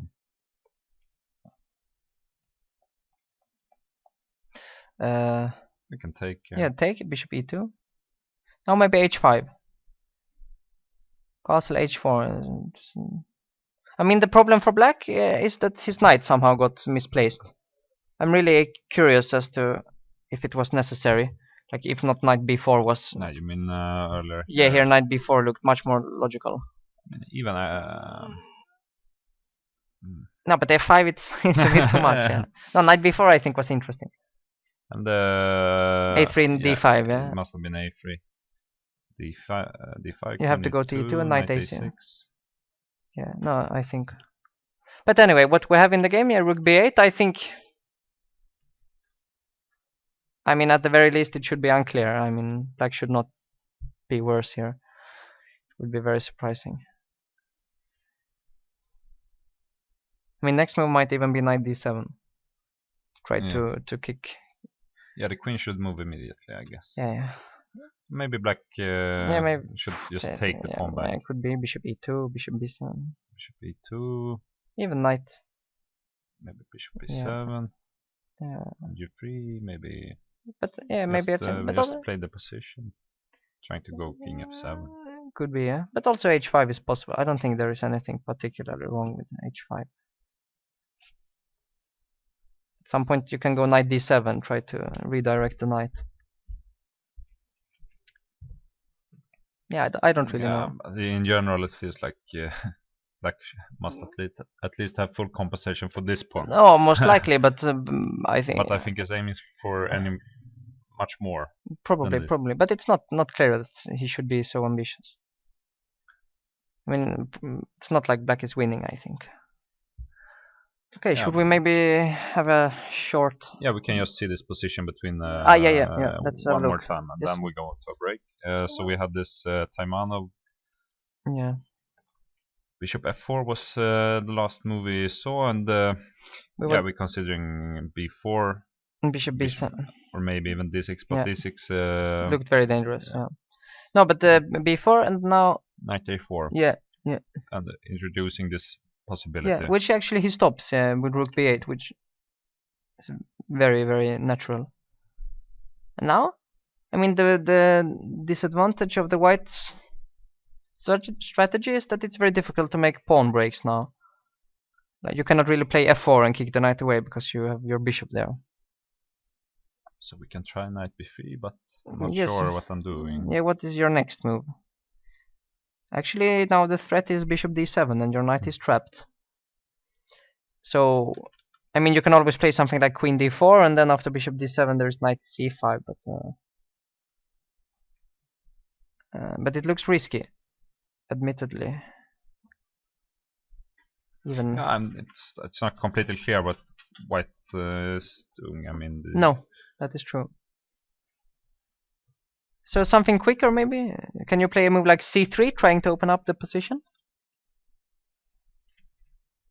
I just want to play rook c1 next. maybe we should take. Maybe take, yeah, knight takes, I guess. Maybe bishop a3, But I will go knight b3. I think it's. No, I mean, go d6. Yeah, but you can also castle at some d6 looks nice, and next move rook c1, then just move the queen b7 maybe.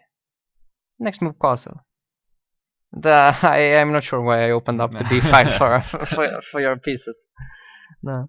But black haven't done anything wrong, I guess, in this Okay, game. well, h5. I mean, it's always a risky way of playing. But no, in general, I didn't like so much this bishop e2 and bishop f4. It's playing for tricks rather than a long-term idea. What else? I would like somehow to bishop g3 followed by queen g5, for example. But now you have h4. Yeah. Yeah. No, it's not really. Not really the idea. You can play some moves, but it's not so easy. What this g4 is probably a bit too much here, no? Yeah, I mean, you take it, f takes, and maybe you can even take. I wanted queen e3, and after d5, I think I can perhaps take on e5. I'm not sure. Exactly. Yeah, I have a fork, but you might have excellent compensation for the exchange. Queen c7 takes, and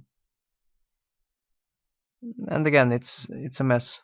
But to me, it looks like black is fine also here. But do you have other moves here, maybe? Maybe, but I think d5 is fine. Bishop b7. Bishop b7, but I will play bishop f3, and now you can play d5 as well. Yeah, this was crazy move. Also this, yeah. No, it's definitely possible. No, g4, it's probably too much. I mean, too ambitious. Maybe h3. And now, if you play h4, which I guess is your idea, then bishop h2. Now I'm really threatening, or at least I'm really planning to play f4. So if we would play something like d6 now, f4. Now, if you take, I have queen e3, so that's probably not possible. So then we would have to move our knight somewhere. Yes. I'm not sure. But then I made some big progress. I mean. Yeah, now you have. I will take and play e5 or something. Yeah. No, I think d6 is a bit slow. Actually, I'm not even sure about h4. Might also be too slow. We shouldn't. No, g4. Yeah, d6. Let's say d6, g4, bishop d7, and actually b3 is.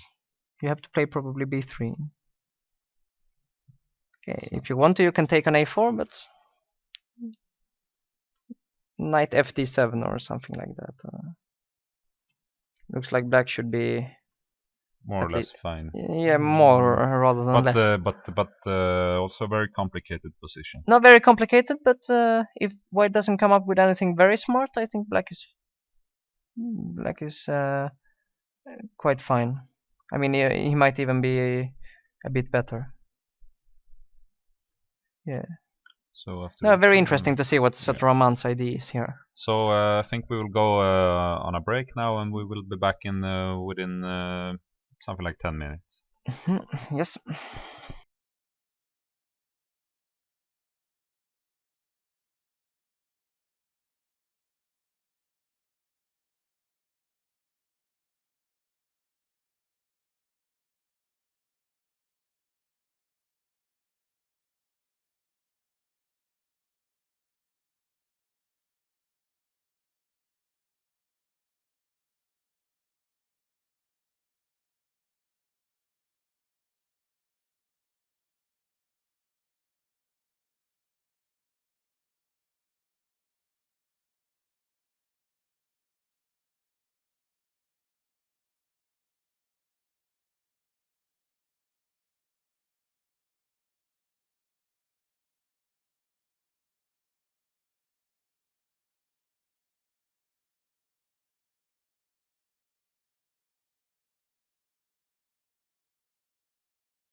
So we're back, and we have our first result on the live boards. Fabian Libiszewski from Poland, I think. France. From France, but with the yeah, okay. And I think he's a grandmaster, slightly above 2500, and he was playing white in this game against Vladislav Tkachev, who's also playing for France nowadays. Yes. I mean, Lipchevsky was also with the French team during the last European Team Championship, so they are both know they know each other well, and they work together. So this game ended in a draw, but except from being playing for the same nation, Tkachev often likes to force a draw, especially when he's playing black. Yes. So it's not a very surprising result.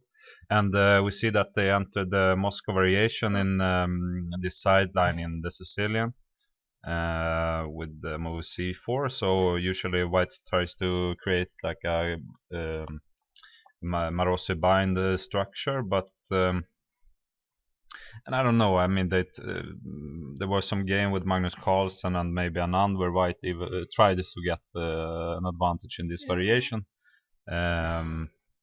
F3 was played and rook c8, so black is aiming to play d5 after this move b3, which we see because the c4 pawn is now under attack. So after b3 we can play this move d5, which means that we cannot take with the c pawn since this knight is hanging on c3, but rather take him with the e pawn. And now black uses the fact that this diagonal is weak, and he can play this move knight takes d5. So once again, if we take here, black can take on c3 and he is better. And if we take with the knight, like in the game, black has this move e6, meaning that we cannot keep this extra piece since d4 is hanging and black is already winning here. So we must leave this knight on d5. Bishop h6, so forcing some more trades.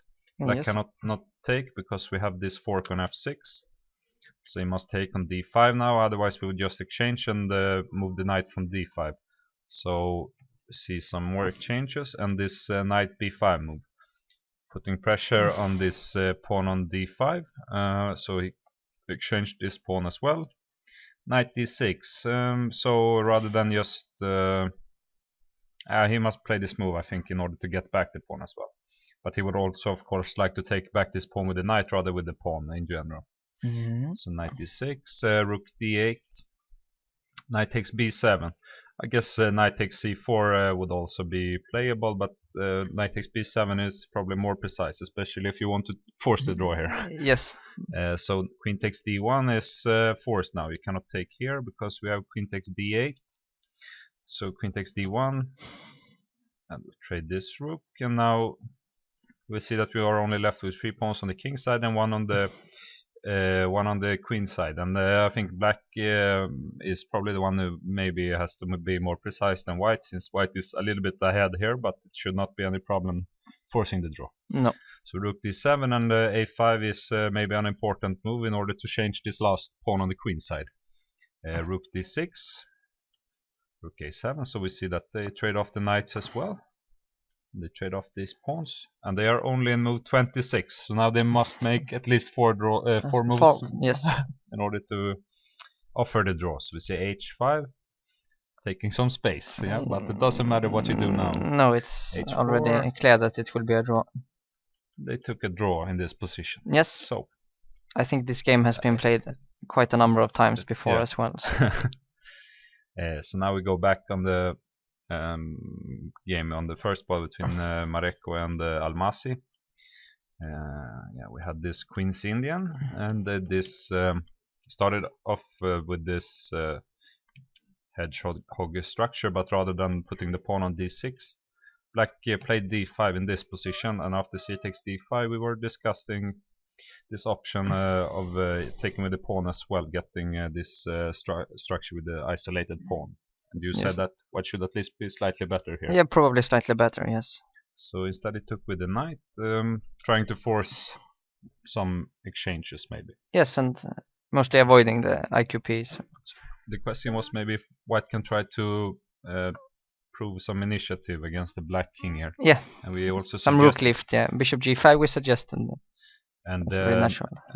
we also said that knight f6 is probably the most solid option here. Yes. Taking here would not be as attractive. No, because Bringing then the then knight closer to the black king. exactly. So, but knight f6. Rook c1. So Rook c1. The idea is of course to stop knight e4 because there is no longer a pin on along the c file. Yeah, so we mentioned if we try rook h4 now, this Yes. move is already possible. Yes. So rook c1 avoids that. So now the queen is protected.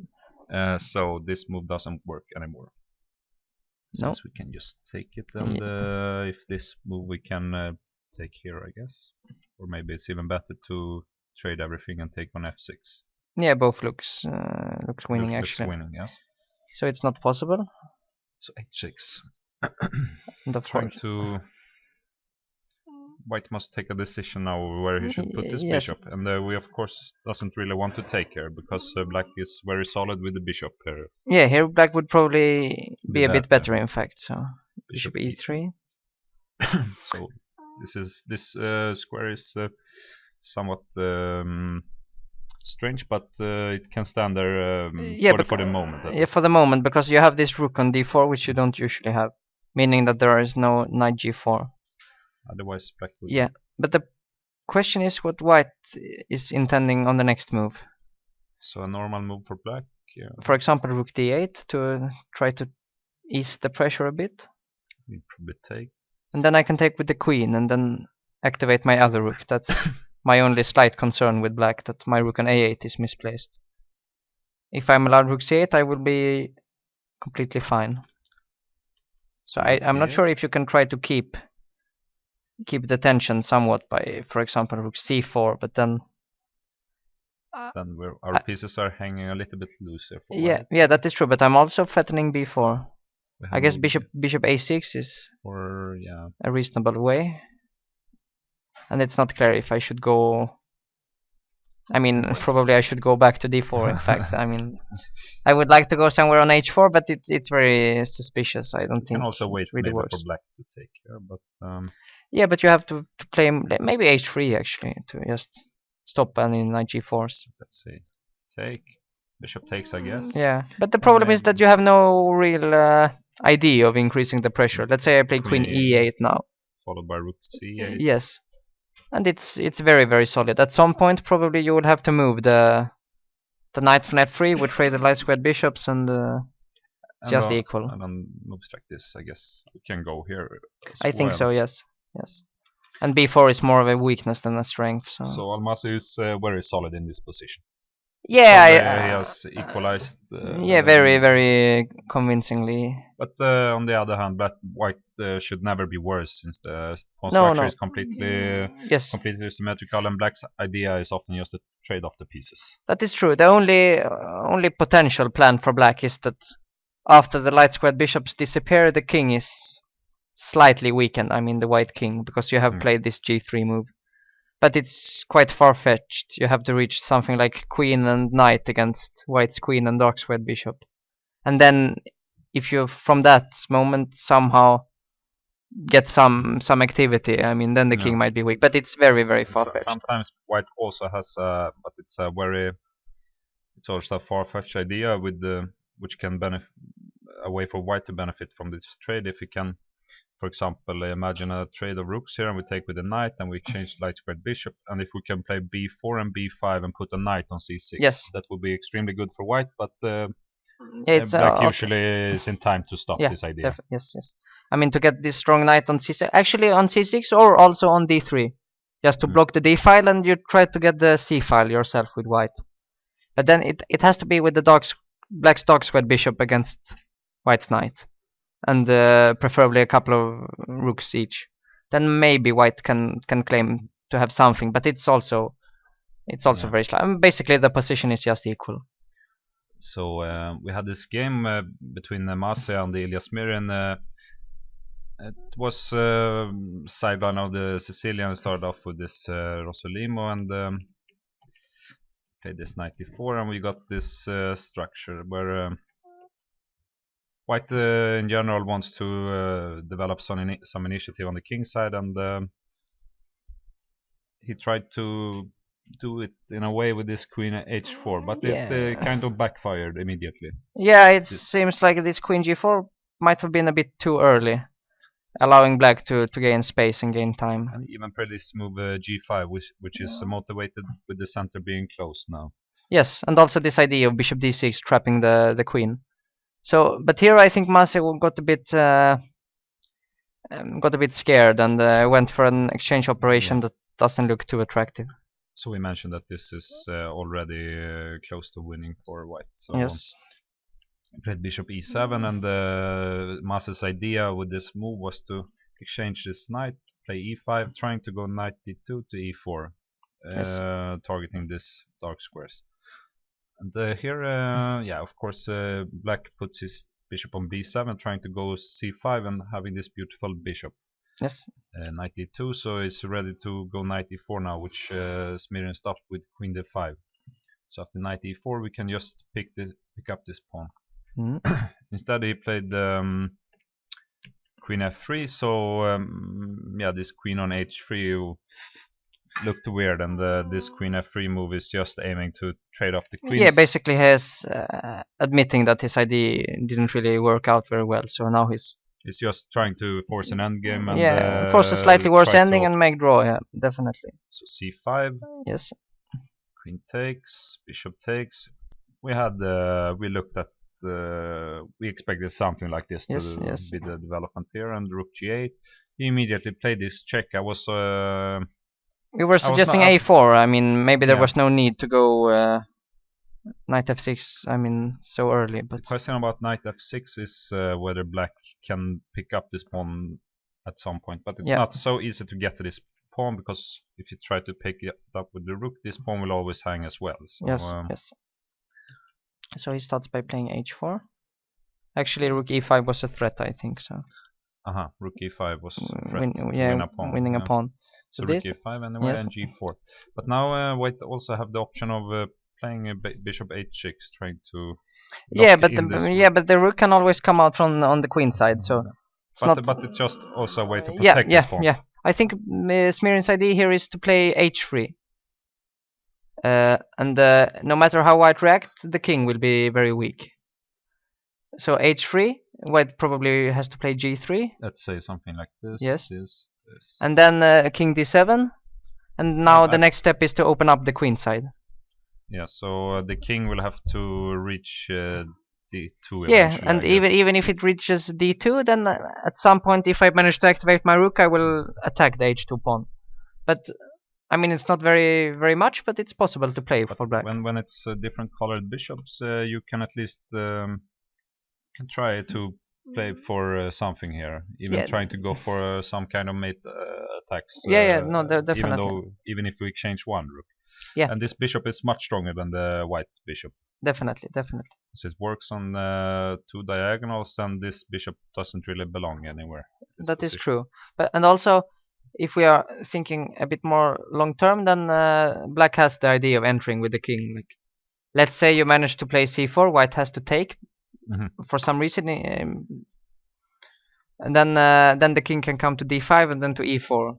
And then if you come to e4, then even the bishop ending without rooks is very dangerous for white, because of this pawn on h2. So we see that he played this move bishop g5 instead, forcing this move. Forcing h3.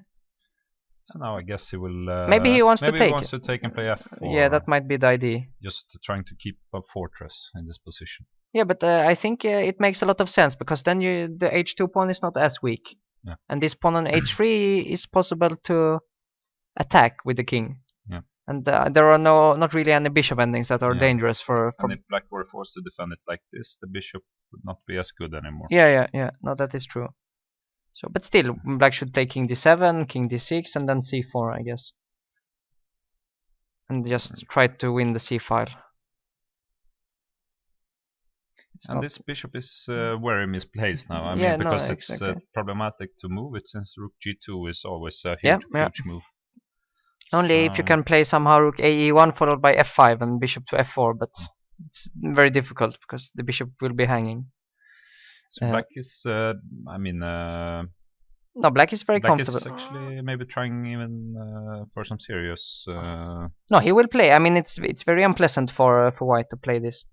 Because if things, I mean, if things open up on the queen side, black is basically playing with a bishop more. If this bishop is still here. I'm thinking, is it possible actually to be a bit aggressive for white here? And white played this move f4, so this is the game. It's black to move now.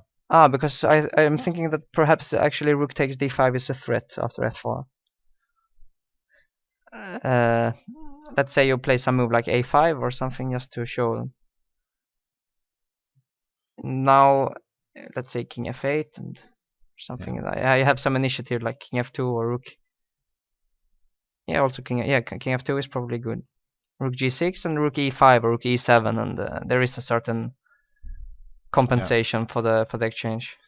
And if the rook is here, it's hard to get out. Yeah, with this yeah, rook, yeah. But no, but the problem is probably that king d7 will come before. I mean, it should be okay to give this pawn, I guess. Yeah, but also here probably white is okay, no? I mean. But then I mean, things very shaky for white in a way. Yeah, but you're not even allowed to sacrifice. I think after f4 he will play king d7. Yeah. Now if you sacrifice, black is in time to stop the rook from entering. It's rook e8. So the king d7. I mean, you can this a4 move doesn't achieve much since we cannot really take because you didn't want to open up, and just king d6 and again c4. No, you have to bring the king on king d6. Not sure when we want to play c4. Yeah. We can also just put the rook on the c file, I guess. Yeah, but then you're letting the bishop out. Right.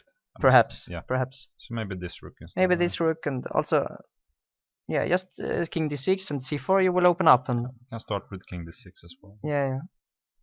And it's very depressing to play. b3 is not really attractive since a5 is always. Yeah, and then comes a4, and you open up.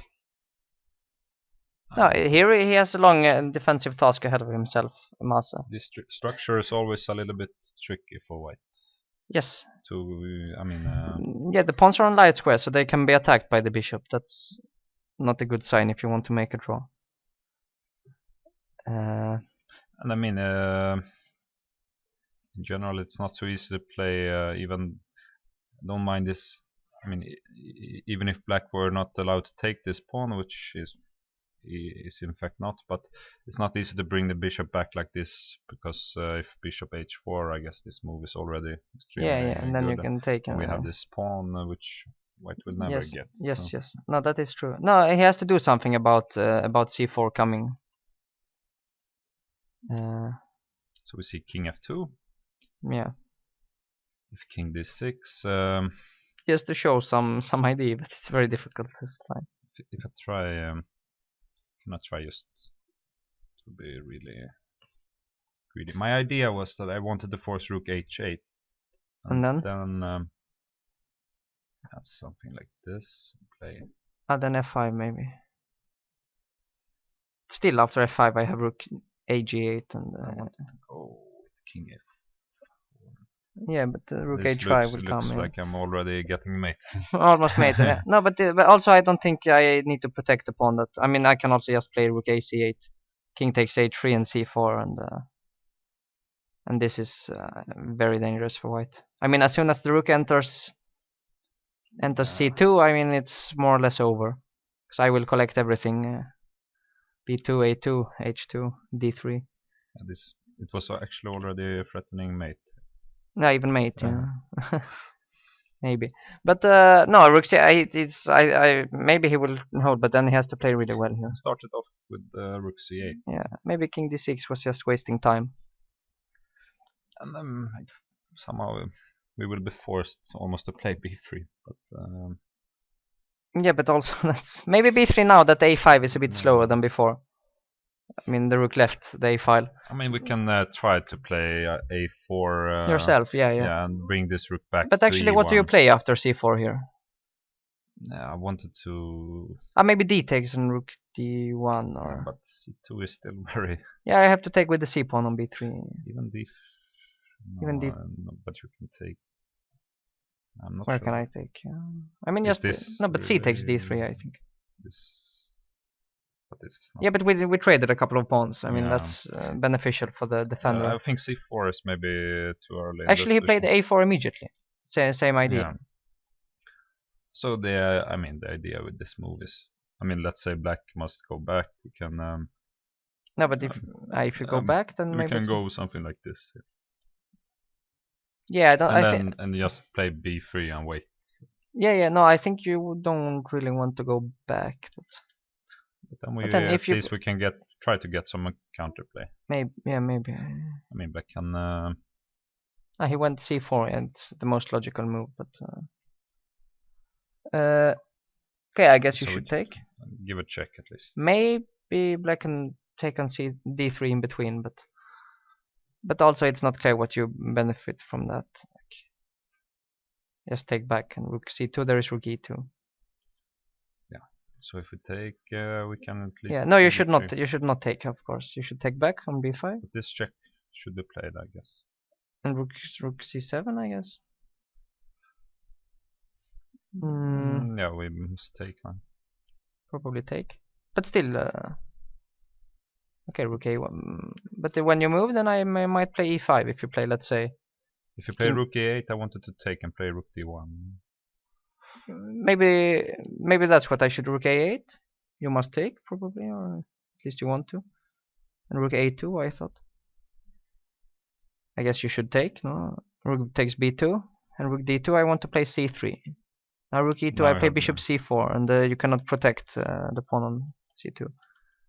But I can also. You can play f5 at some point, try to activate the bishop. But now my bishop will be even stronger on e4 than before. Now it's really huge. King c6, just I think this is even d3, or even now switch to the other side with rook g8 might be very, very dangerous.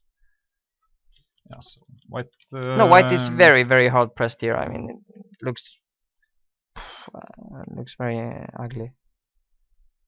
And also, he will always be worried. There is no. Yeah, I mean, the best he can hope for is to trade off both rook and hold some endgame with different colored bishops. Yeah, but maybe with a pawn down. But it's very difficult to trade both rooks, I think, here. Also, no, he has to do some big defensive effort. Should we?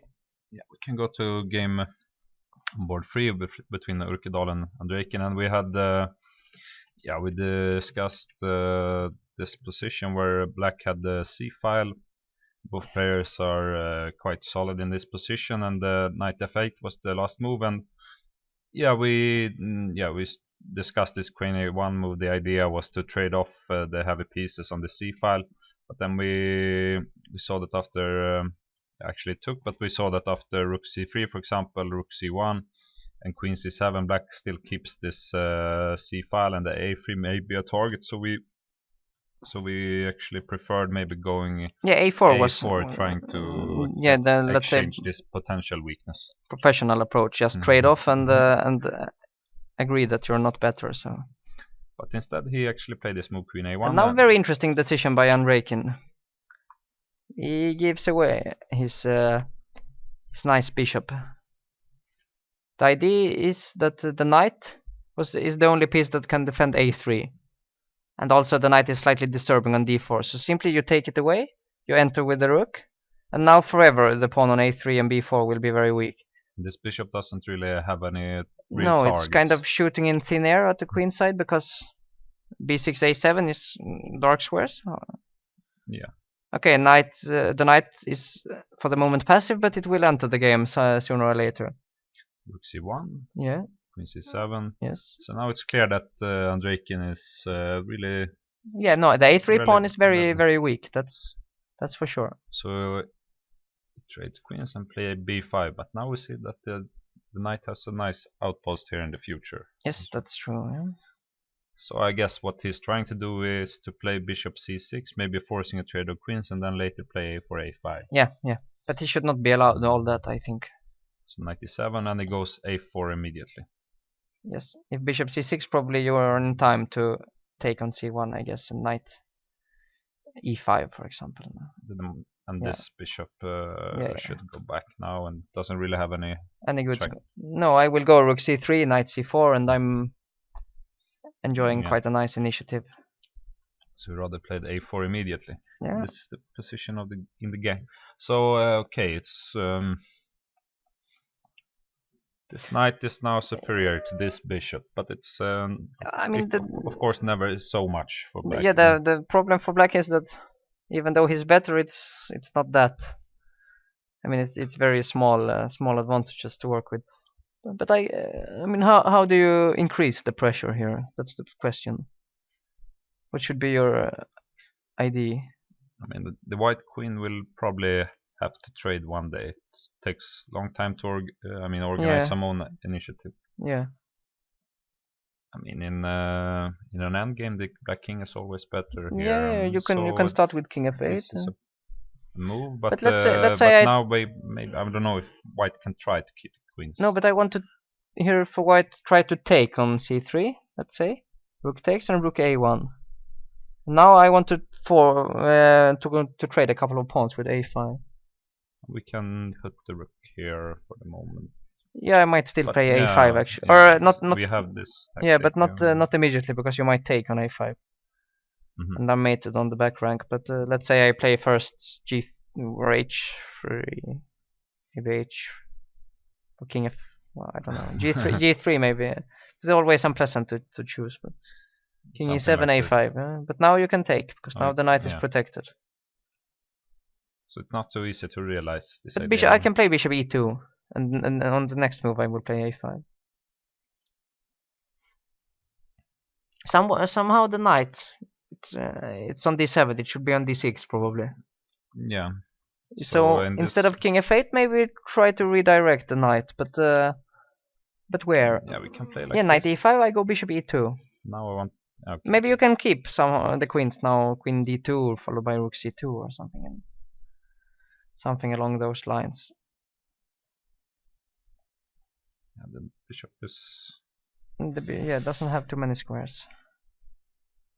So the question is, feels like almost white is the one who wants to trade the queens, but maybe you mean after a4 knight e5, you mean you can maybe take, or? Yeah, I mean if I take and play maybe rook a1. Yeah, but now you're a bit slower than before, right? Let's say I play even. Yeah, you can bring a king f8 if you want. Yeah, I was thinking even rook c2 followed by knight d3 or something, or even knight c4. Knight c4 is also interesting, just to stop any a5. Now I can bring my king next, but yeah, it's unpleasant. Actually, here after rook a1, maybe I can even take on f3 and claim to be better in the rook ending. Takes rook b3, for example, stopping a5.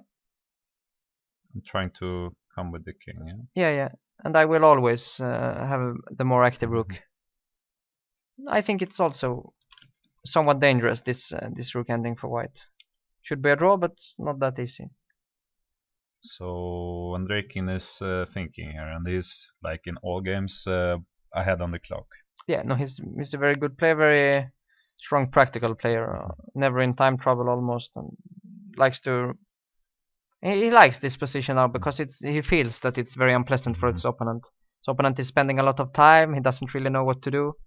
Can't really decide which defensive setup is the best one, and therefore, I mean, Andreikin, he should just find a way to increase or rather just keep the pressure. Yeah. Like not doing too much. A move like king f8 is nice in that sense because again it poses some questions to white as to what he's doing. Will he trade or will he not trade? I mean, will he? Yeah, it's unpleasant, but. We also saw this game between Shirov and Savian, and we had this very unusual spot where the white king was the white queen was just moving around and eventually picked up a pawn. He did however force the black king to didn't force the black king, but Savian felt forced to play king f8 for some reason. Yep. And we had this position. We expected rook b8 to come as well, It feels like black should have enough compensation, but on the other hand, white is quite quick to castle. Yeah, if he's in time, yeah. But after rook b8, Yeah. he plays not queen e4 or queen f3 as we thought, but rather knight c3. So we felt like maybe after bishop b7, the queen was yeah, a little ugly here. So yeah, misplaced. Just we rather preferred to keep it yeah, on the king side. Yes. But knight c3, bishop b7, queen b5. Maybe there is no way to make use of the fact that the queen is misplaced.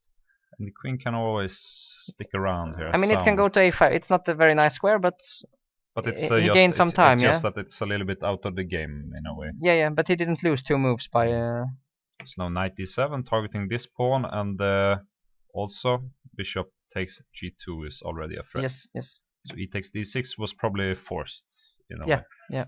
So Sevian is thinking.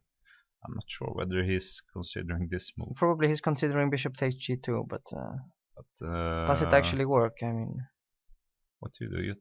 What if you just? What if? Can you play? I mean, if I take, I can take with the knight. So no, yeah, but what if you just let's say move the queen a5? So we have. And then I take on c7 instead. C7. And then I take the rook. Yeah. Yeah, I'm just. And this is not really work. I'm just a couple of pawns up. Yeah.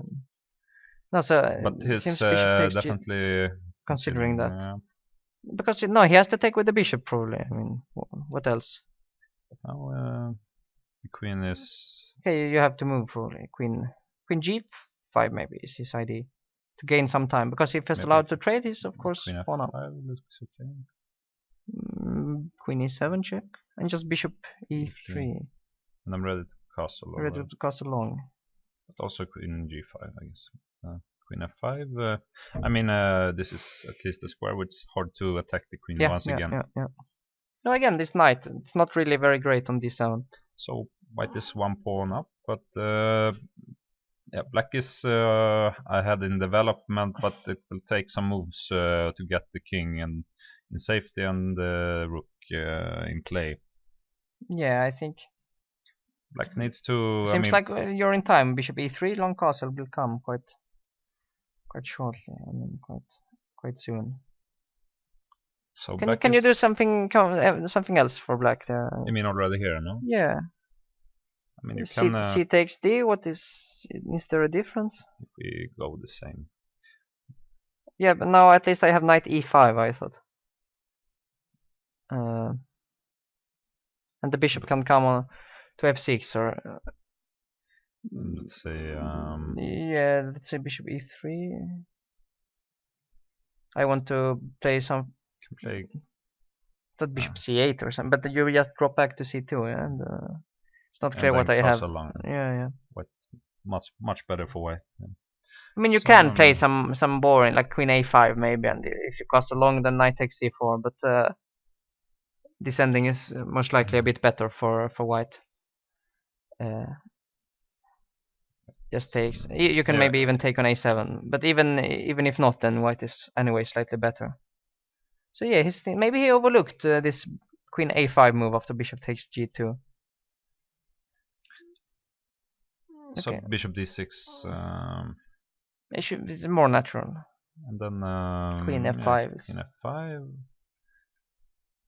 Queen e7 maybe. Let's try some bishop e3, bishop c5 maybe. Try to at least get the pawn back. Yeah. But okay, I play. You can play not bishop. You can play. Yeah, why not bishop e2? Yeah, it's maybe possible. You can play rook d1, but I'm not sure what I mean rook d1. If bishop takes e3, you want to take on d7. Yeah. But also interesting. But maybe black probably has some other move here. Which one? If I play just bishop c6. Maybe just knight e5. No, I mean then you want to take on c5, but then you're mated in one move with knight. Knight f3. Yes. So maybe knight e5 is possible. Bishop. e2, then okay, just you take can take on g2 at least. Yeah, take on g2, or even on probably on e3 first, and then on g2. Yeah. I mean, queen h4 is coming, and yeah, and then no, this is wrong for white. Yeah. But, So maybe bishop c5. Okay, you can of course play some slow move to protect, like queen f4 even, but then you feel that black has gained some time at least. But okay, long castle next. How do you play this?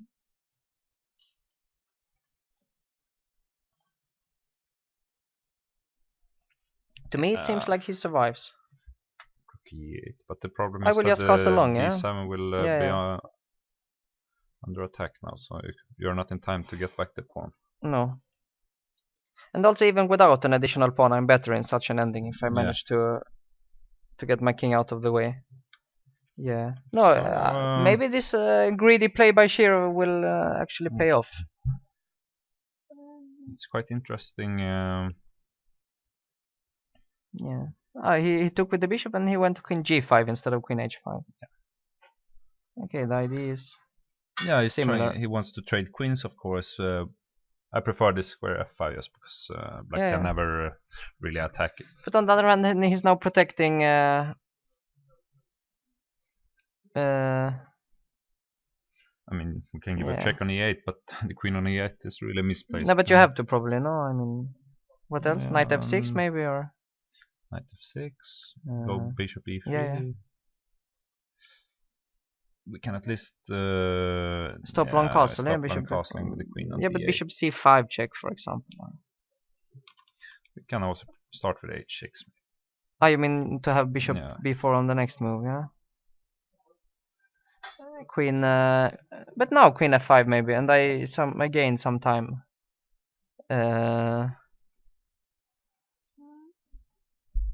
Like, how do you stop long castle now? Play g6. Queen c2. You can. I mean, king. But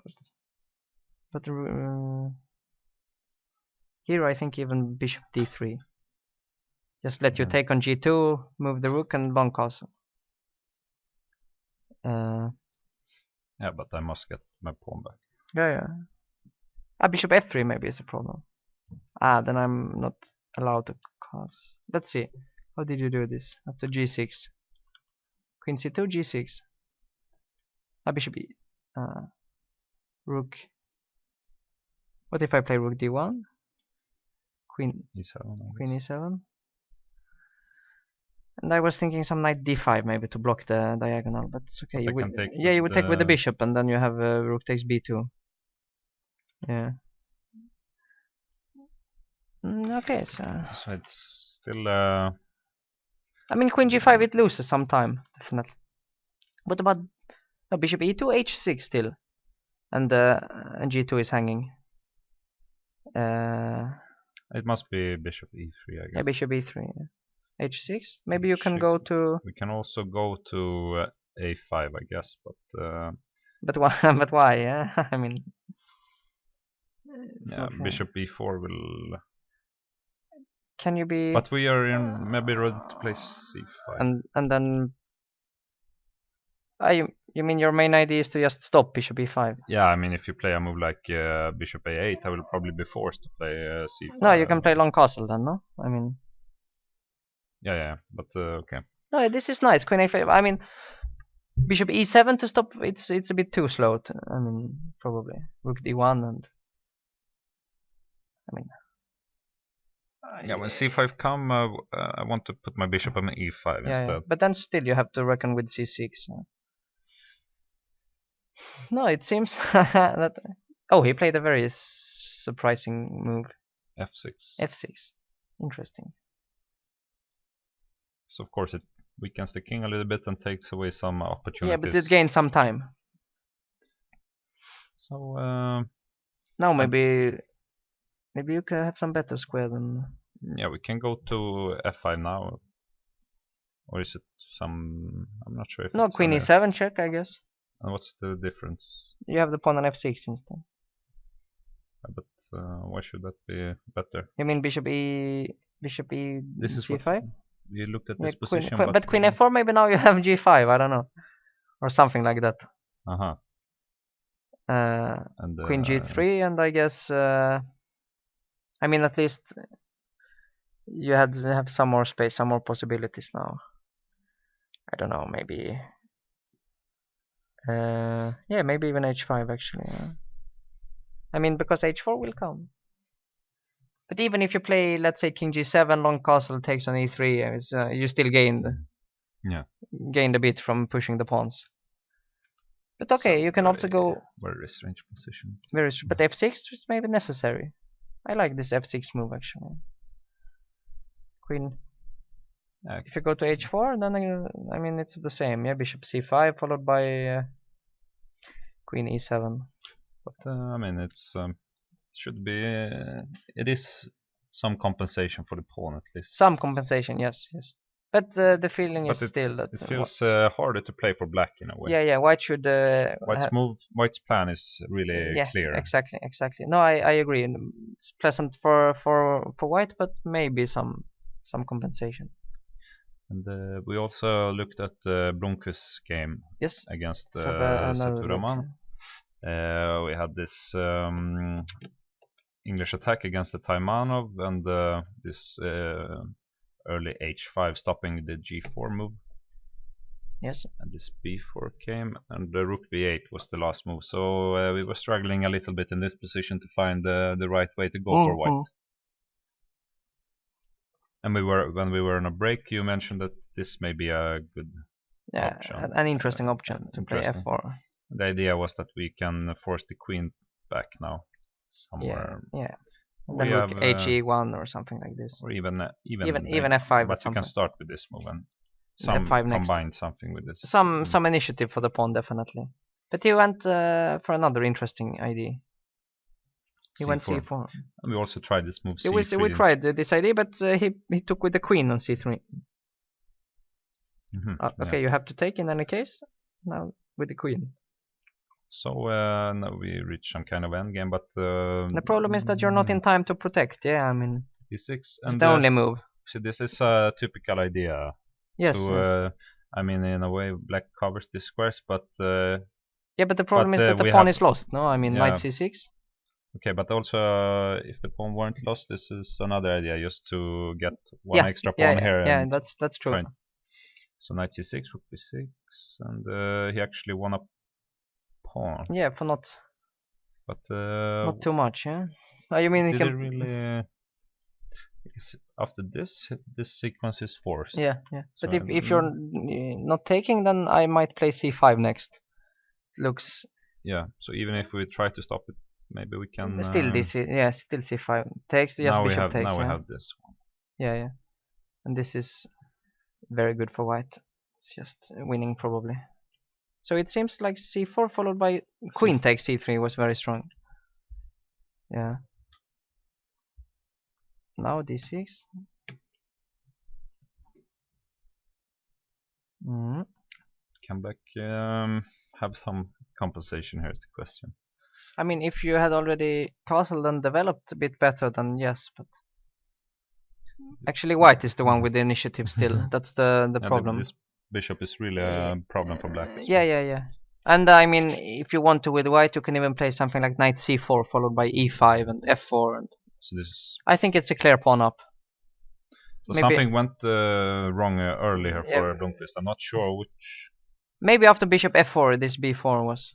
This was maybe too. Yeah, you can start with rook b8, for example, and the next move you can play b4. Yeah. If you want to. For example, if it's better. Move yeah, because b4, it seems like he possibly forgot about c4. So c4 was strong move. Yeah. So now he's in trouble again, but this time it's even worse than yesterday. Yeah, no, because he might be just lost. Yeah, almost lost, very close to lost. Okay, he will do his best to fight, but he must try to make use of his bishop here somehow and combine it with some pressure here, but it's too slow. It's too slow. The rook needs to be in the game already. Because rook h5, I mean just f4, very simple, keeping the rook away. I mean Let's try to castle and Probably castle, yeah. But let's say you castle, I go knight a4, I think.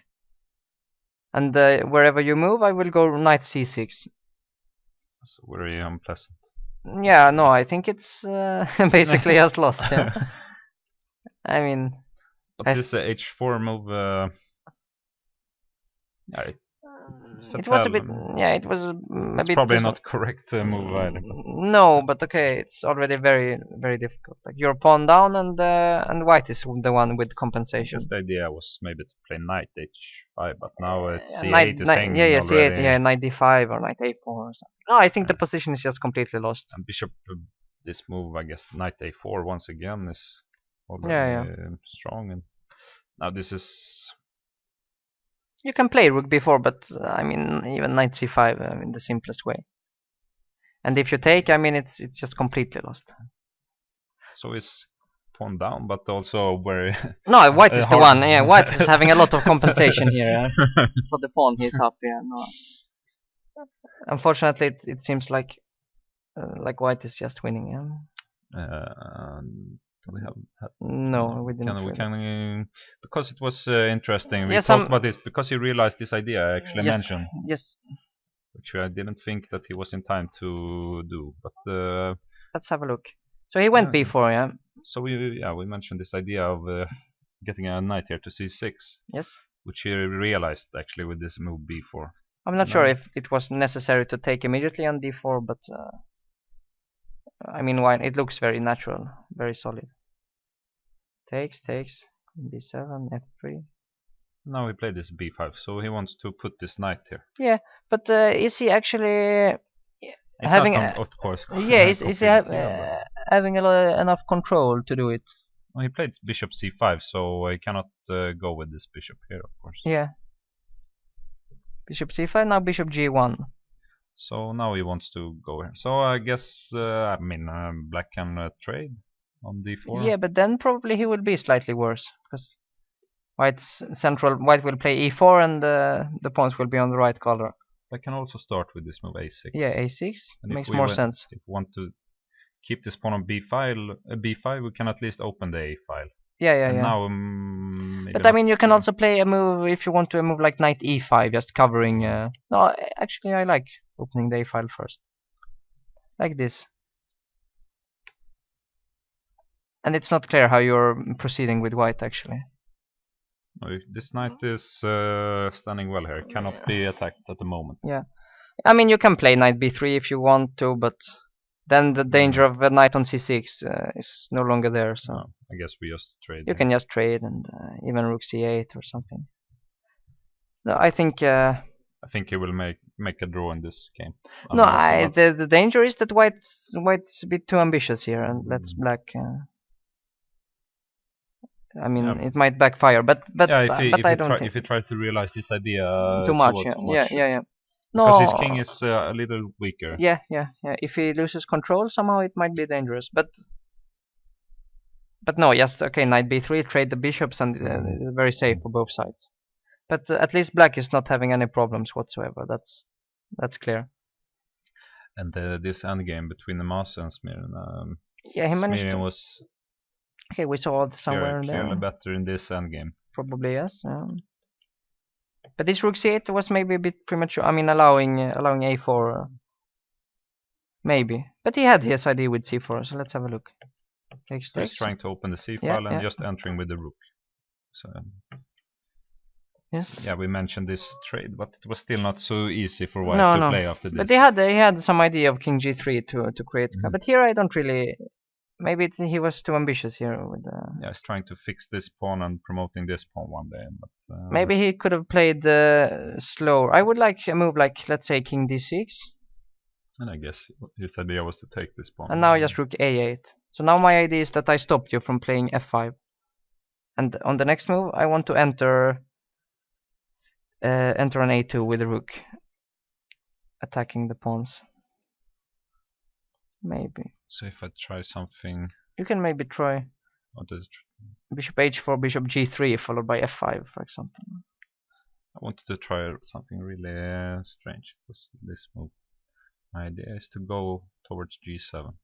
Like this, maybe. But, I mean, it's this is really speculative. Yeah, it's a bit slow, no? I mean, I will take on c2, king g7, and I will probably also take on d3. And you're d2? Oh, you mean king? Let's say king g7 here, yeah. But you have rook c7. Oh, there is rook c7. No, it's not. But how can it work? I mean, it doesn't make any sense. But okay. Yeah, we can play b3, but then you're in time to defend there as well. Probably. No, you have to play more defensive. It feels very dangerous for white. But okay, should we have a look at what he did instead? Yeah, he played this move c3. It's interesting also, of course, but in general, when you have such a nice advantage, you don't want to allow any counterplay. Like you don't want to have this f5 to have to think about it. So we took this pawn. So at the moment, white is 1 pawn up, but he's still the one. Yeah, measures. Definitely, he's still. Okay, targeting this pawn, or just trying to create past pawn. Yes. f5. So this move was something we wanted to avoid. No, definitely, yes. So he went b4. Takes. Okay, and it was not possible to sacrifice. It's too early, or what? f7. And rook f8. I wanted bishop b4 and bishop e7 and bishop takes b4, but just to get rid of all the pawns. But it's not enough. You can start with b3. I think that's a bigger problem.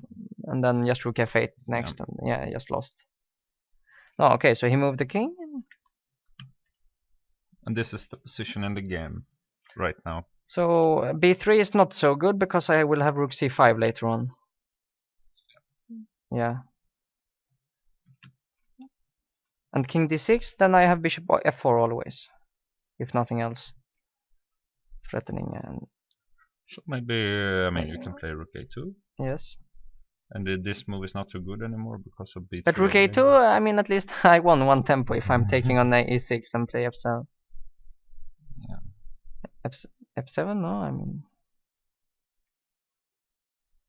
Rook a8. The idea was to play this move. Yes, b3 takes. And b3, I guess. c2 and bishop. But again, I'm not in time, no? Bishop a3. Even take it, perhaps. Yeah, you can take it, but you can also play it. Not yet, but king d7 maybe. Yeah, it doesn't really work. So let's see, what is his idea? Could it be? You can try to attack this pawn. Yeah, that makes sense. So takes, probably, no? Takes. And now rook b2, let's say. Of course you cannot take it, but I mean, it will be very difficult to promote the pawn because c1 is a dark square and I cover it from g5. So just rook e1 next. And now I'm already threatening to take here. Yeah. Maybe. If you play like this, I can just take and play this. Ah, because you have bishop f4. Bishop f4. Yes, that is true. That's true. That's nice. So it feels like maybe Smirn has lost some of his. Yeah. Okay, he went rook a2, but. So I expect. But the problem is, we would get a position where you have the c pawn. Yeah. But I have the setup with rook on c1, pawn on f6, h4, and bishop on g5. Yeah. And it's very, very difficult to touch any of this. I mean, if he tries too hard, maybe white will get a chance. Yeah, because the h pawn is after all a passed pawn. It can run at some point if he's given the chance. I mean, imagine even an endgame with different colored bishops. If the king were to reach g7, it's lost. Yeah, I mean, even the opposite colored bishop ending. Yeah. No, that's true. No, I think he somehow played too quickly there. I mean. Yeah, he allowed white to. He should not have allowed f5. I think that's at least my feeling. Should we have a look at Andrejkin's game? Yeah, against Urkedal, and we said that he was always better and much more comfortable in this position. Yes. But of course, still not. He's probably still not. Yeah, not a lot, of course. No. Material and. But he went knight e5, and now instead of bishop e2, I mean, we're trying to trade queens with white. He's trying to keep the queens. He wants to keep them. Yeah. So we have Seturaman here in the studio, and he will show his game from today. So I guess we'll just take a short break in 30 seconds or 1 minute, and then we'll be back. Yes.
So we're back here with Seturaman, who won his game against the highest rated Swedish player in the tournament, Erik Blomqvist.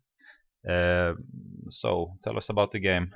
Yeah, it was time no defense. It was a time no defense. I think this is all normal. Here, I think Bishop B7 is the main move, and then Bishop. yeah, Bishop B7, Bishop F4.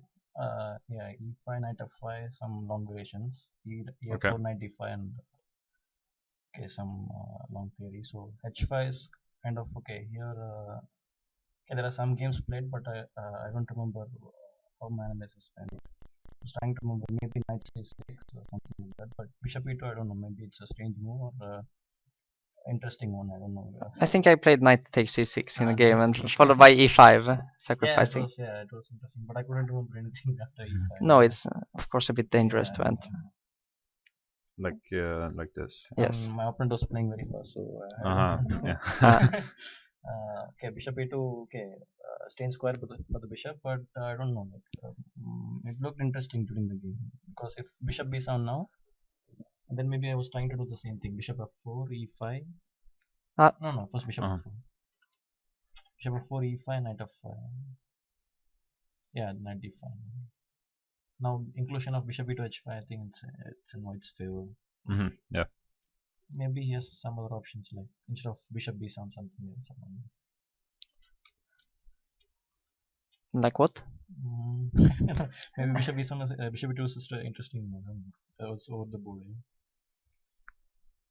Yeah, I couldn't see maybe what else to play. Like, Did you consider knight e5 a mistake, or? No, I don't know. Knight e5 is interesting. Bishop Okay. f4 looks bit. Yeah, bishop f4 is strong. No, because d6, then I can give this piece. Yeah. Yeah, we were Yeah, thinking it's a always bit. like that. Yeah. It was a bit better for you probably. Yeah. We were like to take on d6. Yeah, you no? take take on immediately. d6, yeah. Okay, this is normal. I thought. Okay. It's a Yeah. good version It for you looks, yeah, probably. Play with Yes. this yeah. 3 Yes. pawns. Yeah. Of course. So I don't know what should We happen were here, like. considering the move rook b8, but Yeah, Yeah, I rook was also, b8. but somehow the spin. Yeah. It's, yeah, no, but I mean yeah, to play maybe, perhaps a b4 next and then yeah, probably, d6. yeah. To get a better version Yeah, compared to the game. No, but Or is there some tactical? can I go bishop e5 f4 something like that? I don't know. Maybe, yeah. Here, Yeah. yeah. Takes f4. Mm. What if of E5. if yeah E5 queen b4. Yes. e5 b4 always, but Yeah. but maybe still it's playable for you. I mean, yeah, interesting. maybe knight b5. I have some short. Takes and takes takes and f6, yeah. yes. GF I guess. Yeah, knight b5. I don't know. Looks better, yeah, for me. Okay. I'm not sure. Yeah, knight d6 check is coming. Yeah. But equal pawns, no? Equal pawns. But structure. I mean, I have a very good structure. Yeah, so, Yes. So I don't know.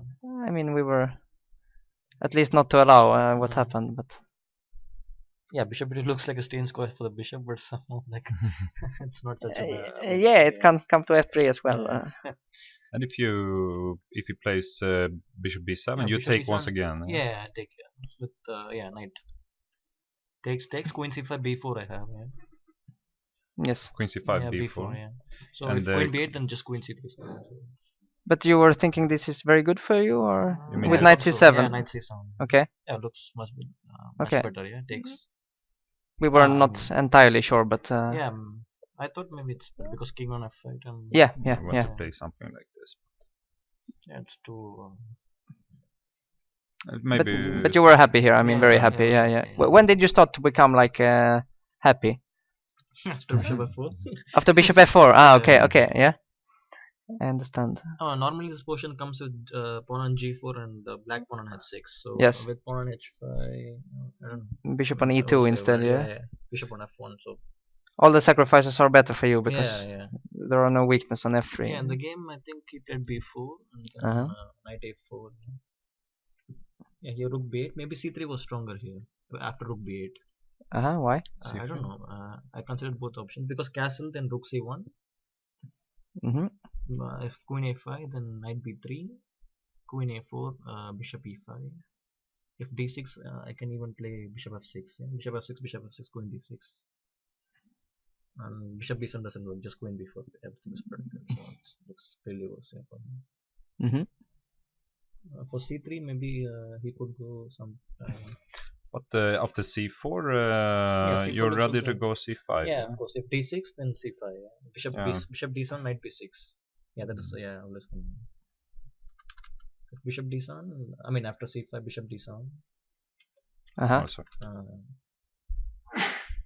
Knight b6. Knight b6. If queen c5, then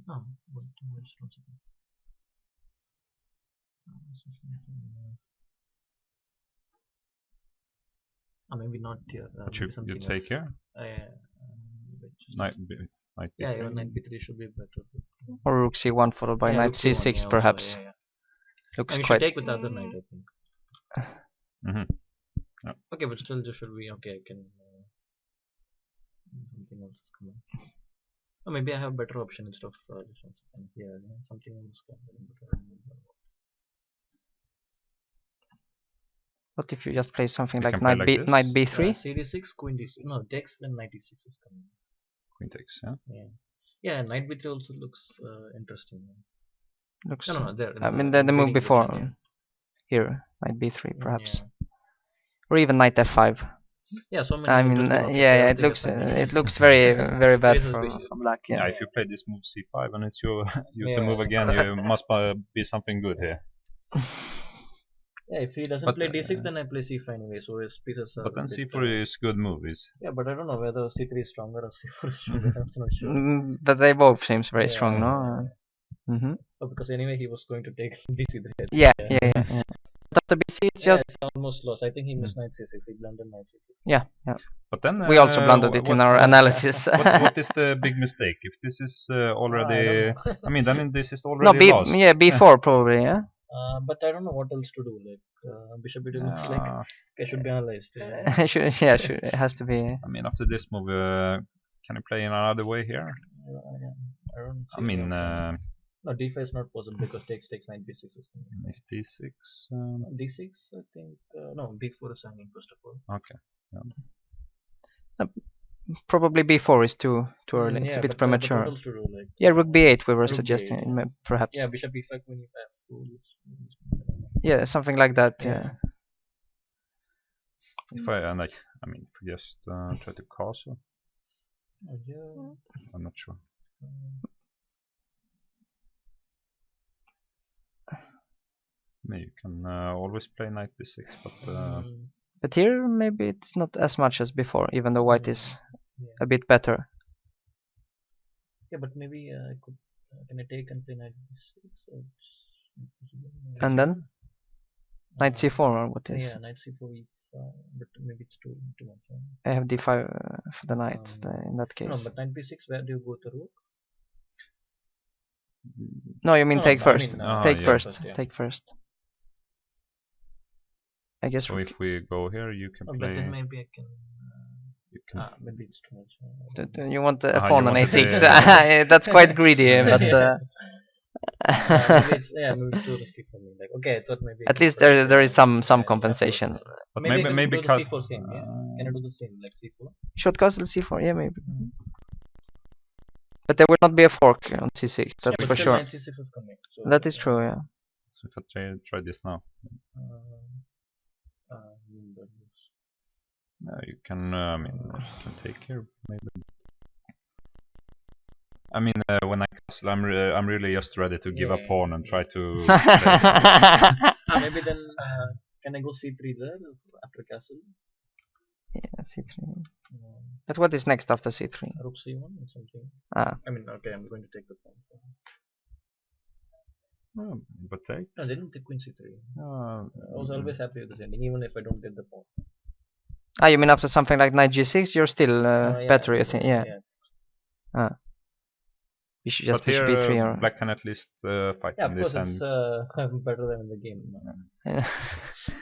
Bishop Yes. b3, I'm slightly better. Yep. So maybe this rook b8 move, which looked looks, okay, but but it's very suspicious because the pin. You cannot just move anything. So then c4 is maybe too strong here. Too strong. It depends on your perspective, but yeah, but if he's forced to go into this, I mean, and d6 doesn't seem to work. It's possibly just lost after c4, no? Yeah, I think so. Is there anything in the rest of the game, or it's just after this, knight a4 is coming. Yeah. This is Yeah, completely d6. forced as well. Yeah, of course. Takes knight c6. The problem is actually not the pawn, but Yeah, you also knight have a4 is coming. Knight a4, very knight strong c6. initiative. If castle, then just knight a4 is coming. Yeah. h6 and rook c1 is also strong. Then it's just takes rook d1, rook d6. Okay, he could continue, but then knight d7. Did he continue? No, he resigned. No, yeah, he resigned. Probably sensible option. Yeah. Because rook d6 and knight d7, and then knight d7, rook d6, bishop d6, and knight b5 is coming. Yeah. Everything is. In worst case, you can also take on a6. So very easy game in a way, looks or like quick at least. So very impressive victory, and congratulations. Thank you. Yeah, we wish you good luck tomorrow in the rest of the tournament as well. Yeah, thank you for playing a good game and good chess. Yes, although you beat the Swede, never very popular. So we will go on a longer break now, and we will be back again. Yeah, sure.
So we are back from the break. Before we went on a break, we had Seturaman here in the studio showing us his very quick victory over Erik Blomqvist.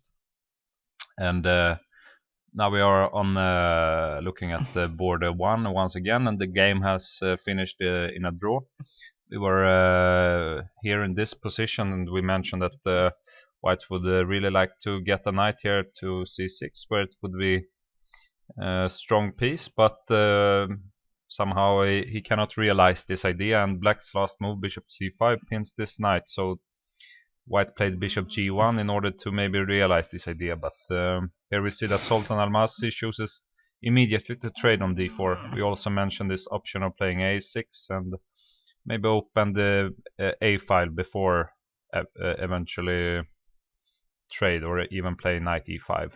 Yes. But he trades on d4 instead, and plays rook c8. So he's challenging on the c file, and now this knight is extremely far away from the c6 square. Yes. So queen d2, rook c7. So Black is ready to double on the c file, and he tries to force some exchanges on some the more c. exchanges. Yes, yes. So White also he changes this yeah, bishop on probably f6. he felt that he didn't have any advantage anyway. So The problem is that this knight yeah, for example, if you doesn't play have any good if you squares. play a move like, I don't know, knight d1 to stop queen Yeah. c8, then I think the idea of Black is to take on c1, and after queen takes c1 to play perhaps e5 followed by e4, Yeah. creating some threats actually towards the white king. And the bishop is also feeling a little. Yeah, insecure at the center. Yeah, but also the king, particularly the f3 square, might be possible to make use of. So it's possible that the white piece is just getting passive when the king. Yeah, no. So actually, what he does is very natural. He just takes on f6 and the position is just equal, I guess. completely equal. Yes. So in this position we see a move repetition with the queen d8 check, king h7, queen d3 check, and the king goes back. The only option of for Black is to play g6. to Yes. play But then g6. come queen d4, I assume, and I mean, if the knight has to move, then knight e4 is in the air, and So probably it's it's very correct to take a draw yeah, here. very sober decision. Yeah, in general, I guess. No, if Black maybe Black could have tried to play knight e5 rather than taking on d4, but it's also basically just equal. But if Black wanted to play, it was possible. Yeah, it was possible to play this position. For White, I think it was not really possible. Like he should take the draw. Yeah, definitely. But Okay. Very correct game, most likely. Yes. And then we had this game between Mase and Smirian, where we thought that Smirian was doing very well in this end game, and he can basically never lose this end game, but he could only try to win it by forcing something on the queen side later, trying to open the c file or creating some maybe some weakness with a white pawn on light square. Yes. So this moves. So we see that this bishop was more passive compared to the black one. It was stuck on the g5 square. Maybe this rook. We were saying that perhaps king d6 to stop white from going f5 ever. Yeah. So no, rook c8 was also okay. I mean, just some moves later. So even in this position, Black can still has the advantage and can. Some possibilities to play on. After king g3, we particularly thought king d6, and I mean, yet stop f5, stop the counterplay, and if you take on h3, then just rook a8, and the position is. So Black is trying to get to these pawns. It's not that easy for white to hold, actually, we thought. The problem with c3 is that this move it trades too many pawns, and also it allows f5 later on. So now white managed to play this move, which activates the bishop, covering the important c1 square. And now it seems like white is just fine. We, even talked about that Black may risk something if he tries to push too hard in this position. If he pushes too hard, but in general it's just equal. we also expected this move. Yeah. Just trading the last pawns there. So black only have this pawn now, but the bishop is covering the c1 square, and the rook can also defend it.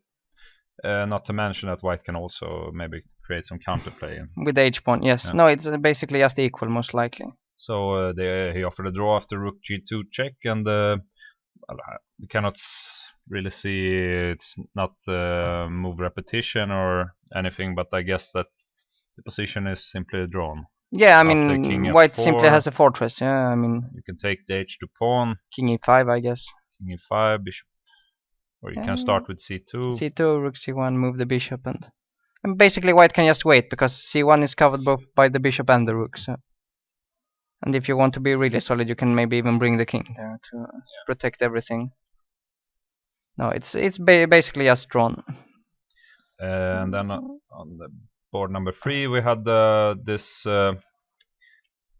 We thought that maybe white should be able to not avoid the problems with playing a4, a5, but yes. But it seems this bishop takes f3 was a little surprising, but it seems like it was a good trade. Yeah, it's a very, very interesting decision. Very nice, probably. This bishop being a little. Yeah, it doesn't really do anything at the moment. It's hitting thin air. Knight was still on f8, but we can see how it will join the game later. Yeah, definitely. So black still has control of the c file. Particularly the pawns on a3 and b4 are weak. So now it's this position is very unpleasant, I think. Now he felt forced to put this pawn on b5, where it's of course. I mean, on the same color as this bishop, but also leaving a square here on c5. Yes. And we see that he tries this idea now to, if he can play a5 at some moment, it will be easier to keep a draw with one. That is true. Traded off, but knight e5 came, and now white. Yeah, very interesting decision. Queen d1. We were thinking rather that white should try to go to the ending with queen takes c3, rook takes, and rook a1. Even this was very unpleasant. Even the rook ending after knight takes f3 is but also just unpleasant, definitely. Keeping the knight is also unpleasant. Yeah, both options. I wanted to take an f3 in order to stop white from playing a5. I mean, if I take and play rook b3, you can never get rid of this bind on the queen side. So I mean, this maybe you can hold, but it's definitely always unpleasant. Yeah. And that's just one of other options. Well, yeah, exactly. You can also keep the knight. Yeah, so that's why he tries to keep the queen. But keeping the queens is also very dangerous because actually black is more active. Black is more active. I mean, the black queen is better than white. So. But I guess he hopes to move the bishop at some moment, then maybe hopes to get some perpetual checks. Some perpetual check or some activity there on the king side. Yes, that's the idea. c5. I mean, simply increasing the pressure, I think. h3. He's actually waiting for white to commit some weaknesses. Yeah, white cannot really do anything in this position, I guess. So it's very hard to stand still when you don't have any time. So bishop e2. Yes. Still not doing anything, but we can see that he. Now queen b2. Yeah. We see that he plays this move f4, which is. That's of course ugly move, but yeah, but it's very typical. Like when you're down to less than 1 minute, and your opponent plays a move like queen b2, threatening rook c2, perhaps increasing the pressure. You really want to break free. The problem is that 9 times out of 10 you just create additional weaknesses for yourself. So now this pawn is always weak, and the e3 will also be weak, and cannot really say that the black king should be weaker than the white king. No, in fact, probably white's king is a bit weaker due to the activity. So simply knight g6, so keeping the king more safe. Yes. Bishop f3 back, and queen a3, so targeting this e3 pawn. Yes. d4, rook c3. And now, rook e1. Yeah, you cannot even play e4 because the f4 pawn is hanging. So now I was thinking that perhaps it's possible to play a move like rook d3. Yeah, and after rook d3 it's not that easy to keep the e3 pawn protected. If you play queen e4, I will play f5 simply, and there are no squares to cover the pawn. And if you go somewhere else, I mean, first of all, it's not easy to find where. Yeah, we cannot really take. You cannot because take immediately, but you can play a move like King H6 even, and even King H6. maybe, or even yeah, you can also play perhaps. I think even Queen C3 is very very dangerous for White. Queen C3 we trade, and next time intending Rook A3. It looks almost yeah, lost. yeah, at least very very dangerous. But maybe he doesn't want to be forced to play F5. Okay, actually, No. what did he play? What happened was Queen E4. Sorry.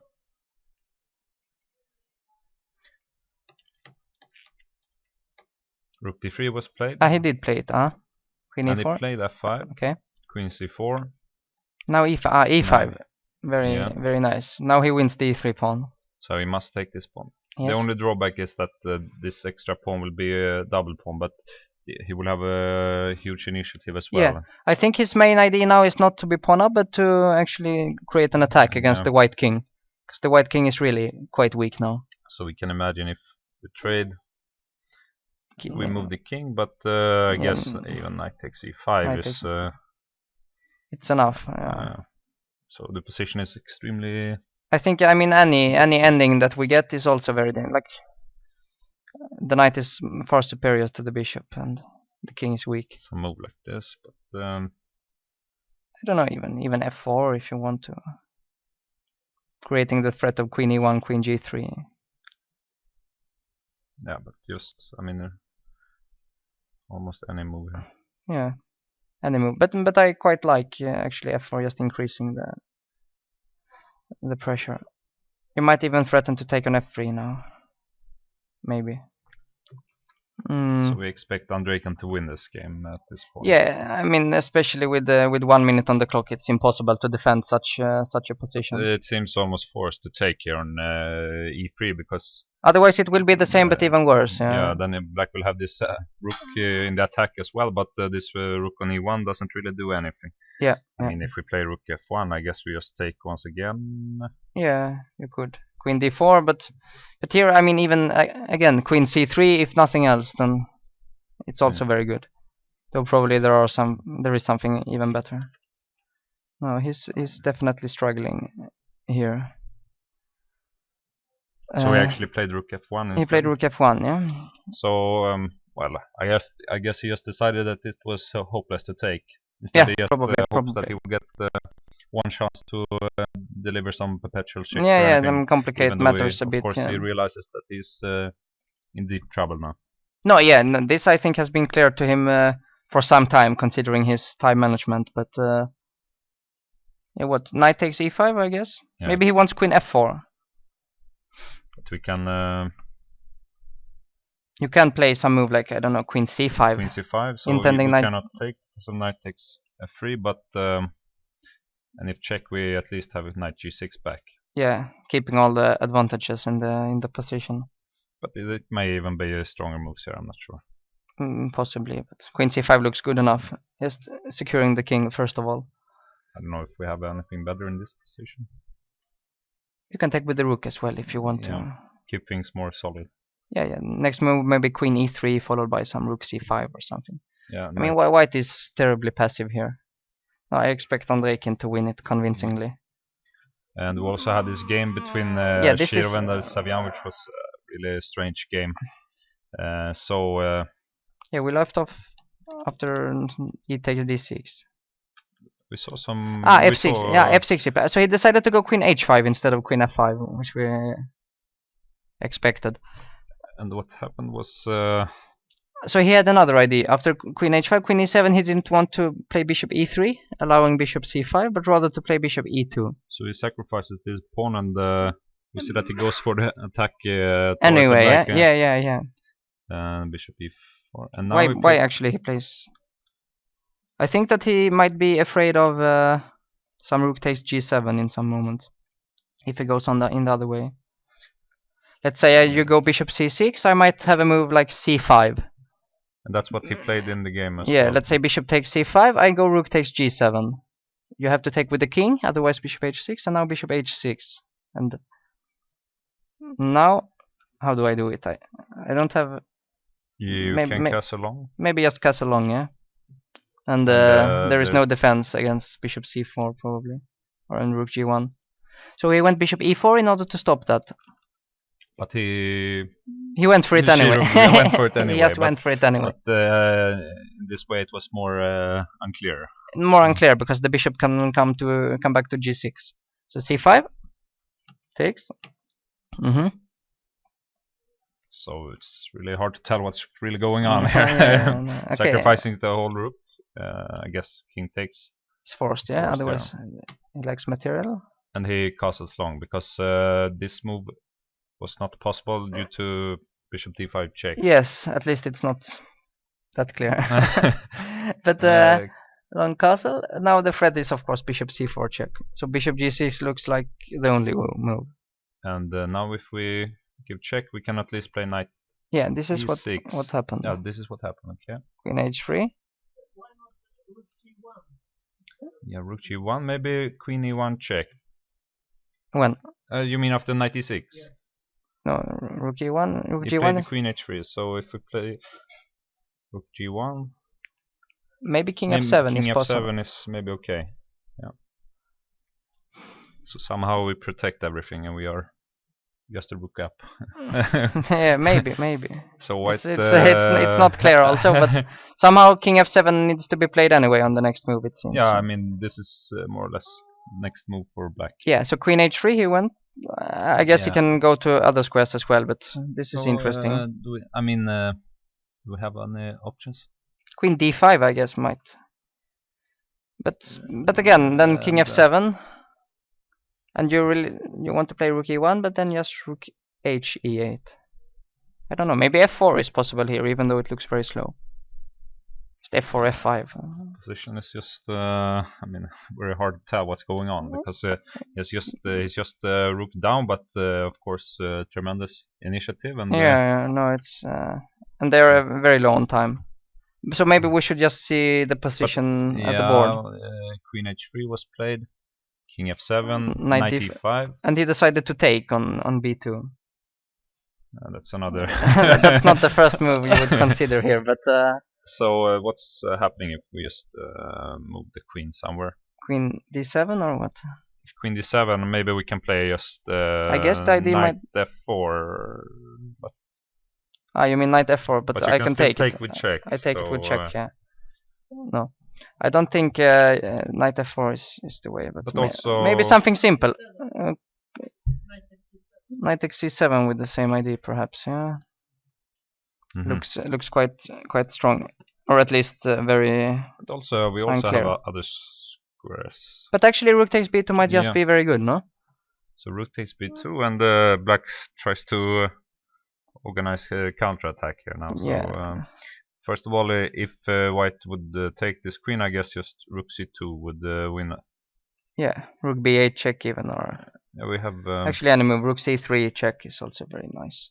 Yes, we can at least get. After knight takes g6, you play rook b8, so that the rook doesn't hang, and then just take the queen on h3, and it's just winning. So you have to take the rook on b2. Yeah, because this is always the threat. Yeah, so, but now rook b8. Rook b8 check. So now it might be the black who is attacking. So now the black is a pawn up, and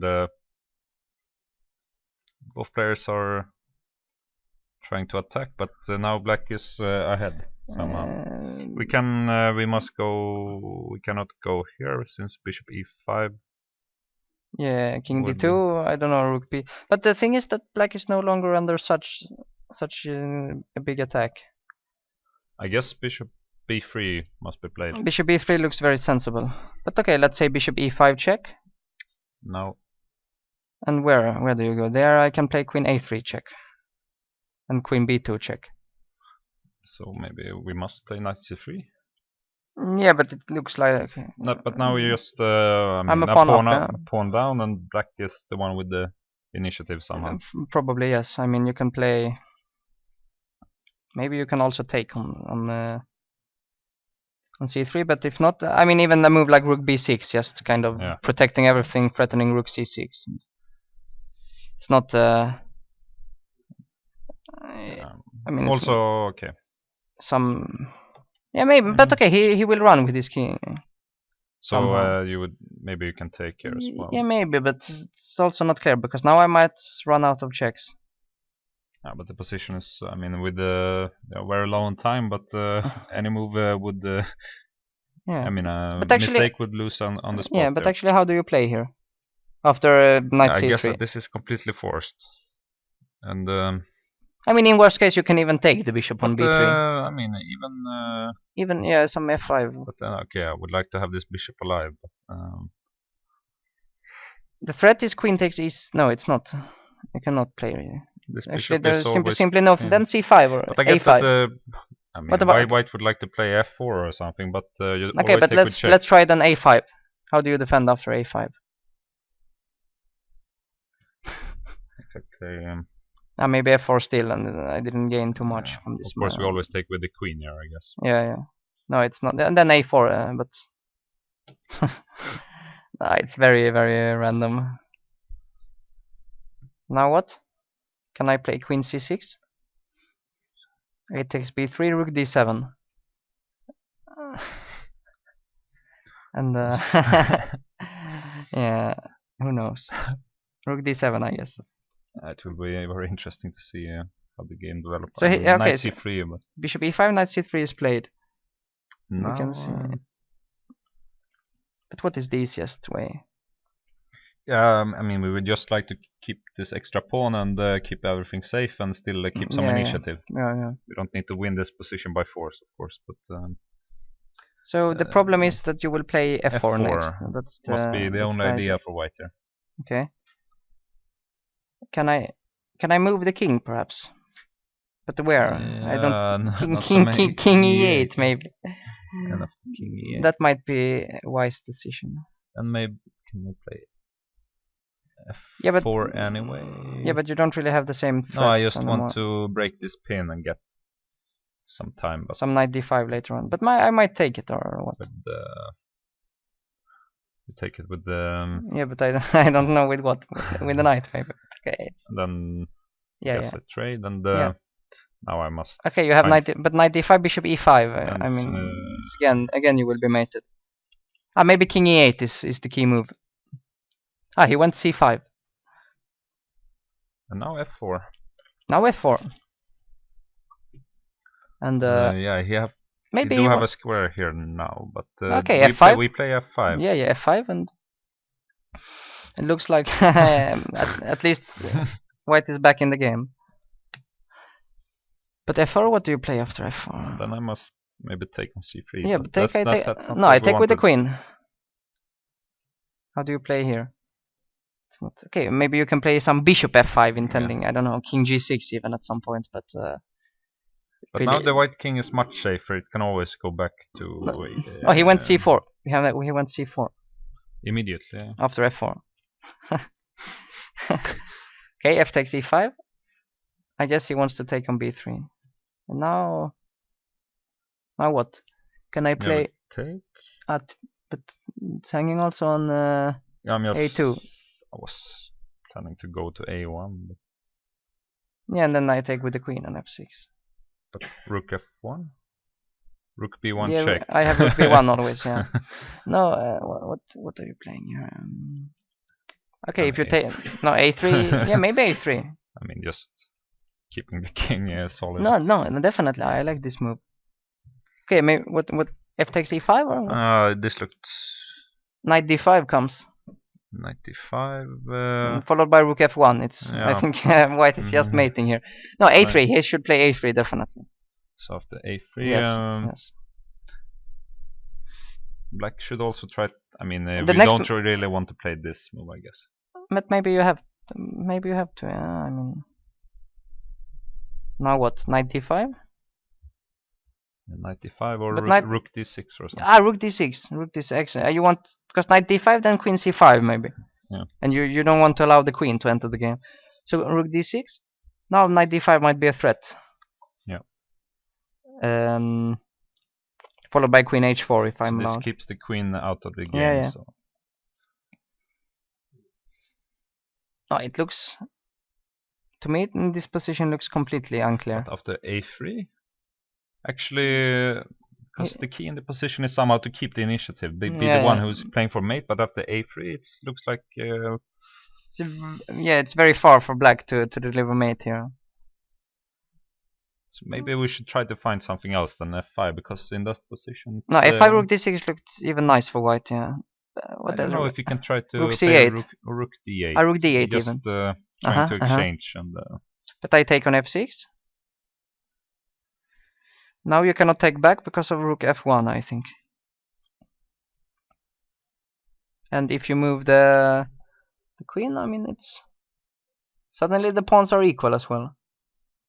I don't have any threats. I will take on d8 and queen d7 check. Yeah.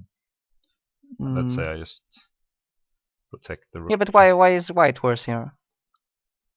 No, it's equal. equal material, equal pawns. No, it's I don't know. But I mean, he went instead of a3, he went a4. So I don't really. Same idea, but I don't wants really. this option, I guess. Knight b5, but also perhaps to have the a3 square for the king in some sense. Maybe a4 is simply better, but it looks very, very strange. Yeah, but how do you play actually? I think practically speaking, white might now be in the driving seat. It looked like it was the other way around just a couple of months ago. Yeah, I mean this knight c3. Extremely dangerous. No, here if you just move the king, I think the game is over, but more because there are no IDs at all for white. It's just game over. But here, no, and they have around 6 minutes each. And still 8 moves to make. 8 moves to make. 8 moves to make, yes. So he went what? Knight c5 he went. Knight c5. So knight d3 is a move, but sorry? If it's for black to move. No, but knight d3 I will take. It's protect. Okay, I will take. Why? Give me this pawn. No, I'm. How do you play here? He wants to take on a4 maybe, or he took right already. On. I mean, I wanted queen e2. But rook d2. There is rook d2. No, it's not possible. So what is his idea here? Yeah, this is the position in the game. Of course, you cannot take this pawn, but I mean, you have some rook f1 knight d3 check, but it's very surprising if it's. You cannot really allow rook d7 check, I guess. Can you play a move like queen e6 trying to trade somehow?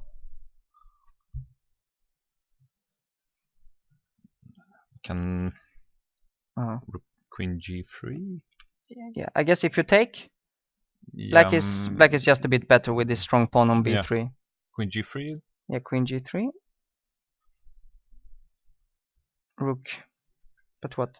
I still cannot take, I guess.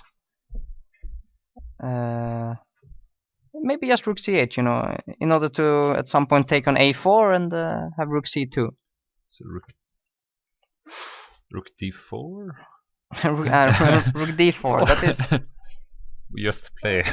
You just play, normal chess. But no, rook d4 maybe it's possible.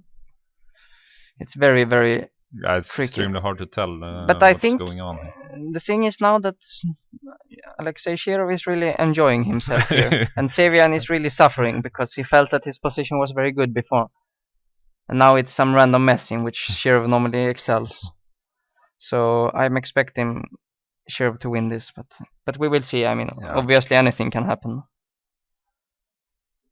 So let's. Yeah, at any moment, I mean. And then it will be the black player who blunders. It can happen just. Yeah, but it can also be be white actually. But now I think it's easier to play white. He went queen c7. Queen c7. And what happens? Yeah. I mean, okay. Knight a4 is a threat, I guess. Yeah, it's the idea is the same. So your move rook d4 is maybe. Yeah, rook d4. Just protecting, and actually bishop f4 is a move now. Yeah, yeah. Still knight e6 back, but knight e6 you didn't really yeah, want. then you have bishop f4 maybe. Ah, like this. Like this. Ah, Yeah. yeah, this is nice. Takes, and you have check here. Yeah. Yeah. If the queen on h3 is also under attack, but I can move with check next move. Yeah. Can I? Yeah, I think so. What about king g8? But maybe we can. It's very, very random. I think here white is probably doing quite well. What suggestion? Yeah, king g8 here. Yeah. But king g8, I think I can play f7 now. And king h8. King h8. But can't I just move now, like queen h4 or something? And when you take, I will deliver mate. In other case, I have rook d8 check. But I mean, I also have a check on d3 in this position. Ah, you mean you can and then bishop takes f. No, queen, even queen takes. Even queen. It's not clear. I mean, it's such a mess, and many opportunities. It's that extremely hard to go wrong. It's extremely In easy every to go wrong, rather. Yeah. Can I play instead than this move? I mean, just it's a bit random, but the knight d3 check we thought. Queen takes f7 was the idea, and then it's equal material or something. Yeah, black is up a pawn. Black is a pawn up. So. No, but let's see. This. Yeah, maybe it's possible. But queen. What do you play after queen e3? But I can do the same. Knight d3 check. Rook take. Ah, you can. Queen takes f7. No, but I thought queen e5 and queen takes b8. Uh-huh. We are discussing this line. But we also have. Now maybe you have to take with the bishop, because otherwise there is this threat. But you have queen d4 check here. King g8. Do you still have a bishop g6 after rook g3? Yeah, and I would always like to go a knight d5, but it's met by queen c2, and I'm mated. So yeah, no, it's still a mess. But here is actually thinking in this position. Yeah, this is the position. This is the position. Queen c7. It's actually thinking now. But rook d4 looks very sensible. Yeah, if you cannot do anything immediately, you can at least. I mean, you can at least prevent the mate that is threatened. Yeah, no, that's sensible. No, this looks very nice because the rook is not doing too much, and also we are now able to bring our bishop into play. But yeah, of course you have other moves as well. For example, I guess this is a move, because then you can come here. Perhaps. Yeah, also interesting. And what else? Queen h4 with the same idea, but cannot. Okay, I mean you can play some prophylactic move like king a3, but it's very unlikely to work. But you always allow. Yeah, I allow b2. Yeah, b2. No, I cannot allow b2. And can I actually play knight b5 or is it ridiculous? Knight takes a4. I guess you just take here. Yeah. And the idea was to. Yeah, the idea was if you take my knight, I have rook d7, but. But you always have a check. Yeah, there is always a check. Yeah, on c5. Not all, actually only on one square, but. yeah. No, but okay, he went rook d4 as expected. It's not the. Huh?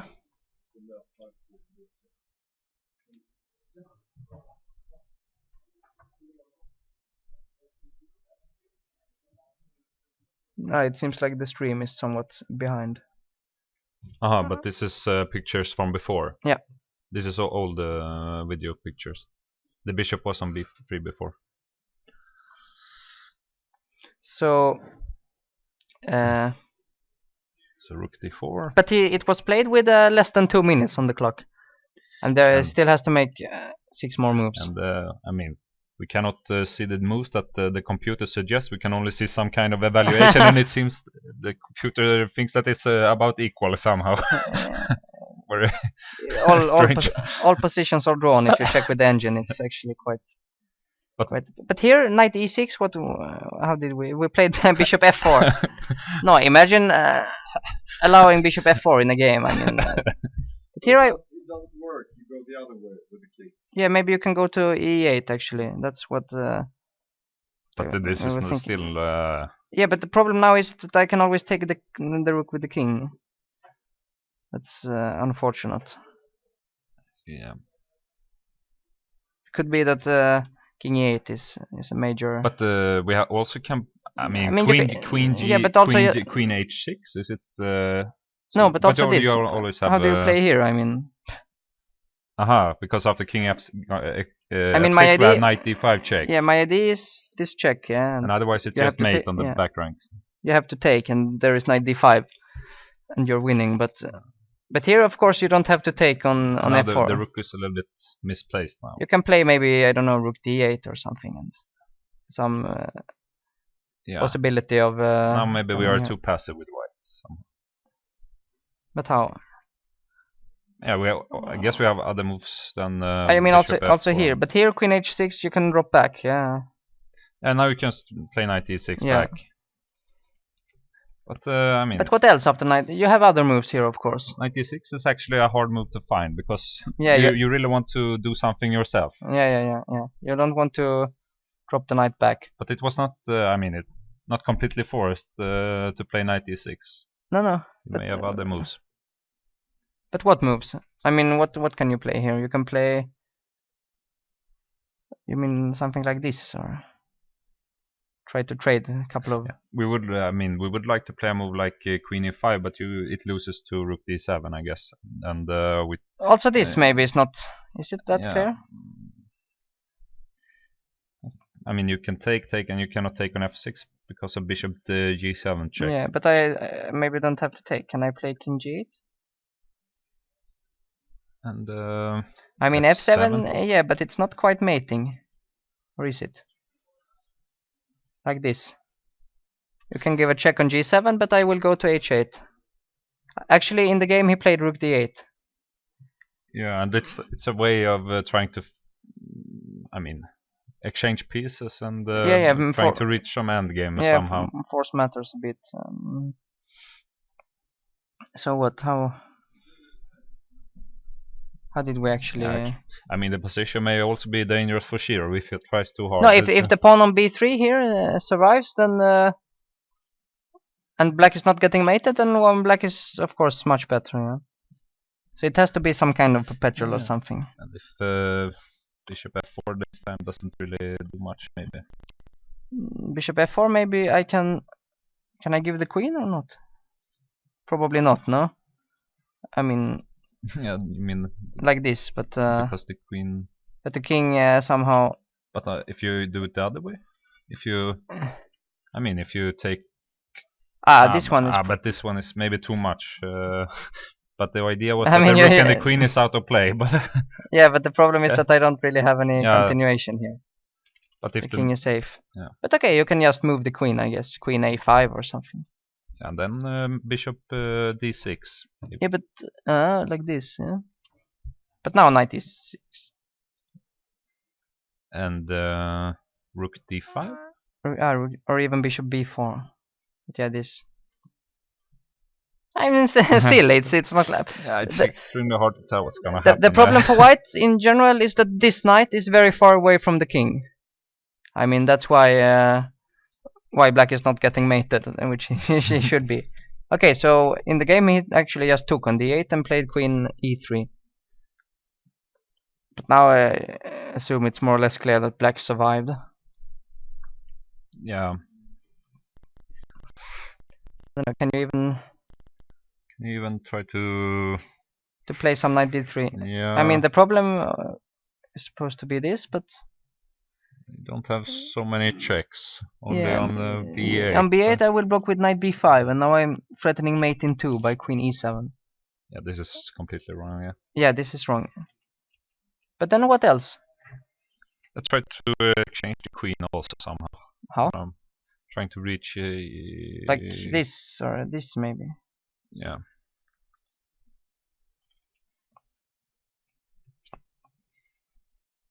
But what now? You need to bring the bishop, but you cannot play bishop f4. Or at least it's hanging. Okay, so Sevian is down to... They are both down to 1.5 minutes now. They still have four. At least black have 4 moves Four to moves, make before he gets more time. So maybe we should stick with this game. Yeah, no, it's very... until, at least move 40. It's very exciting. Then we will get back to some other games. No, queen d6, you have to protect the king somehow. And also preferably to keep these pawns. So queen d6 is very sensible. Yeah.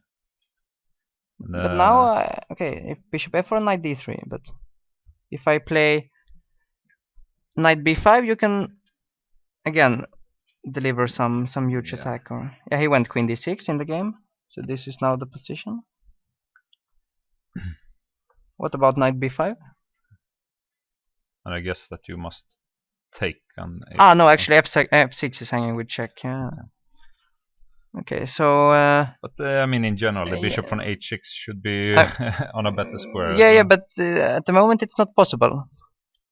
What I mean, you want also to play something like this, but again, the problem is, of course, that he takes, so it doesn't really work. Okay, if nothing else, then you can play queen e7.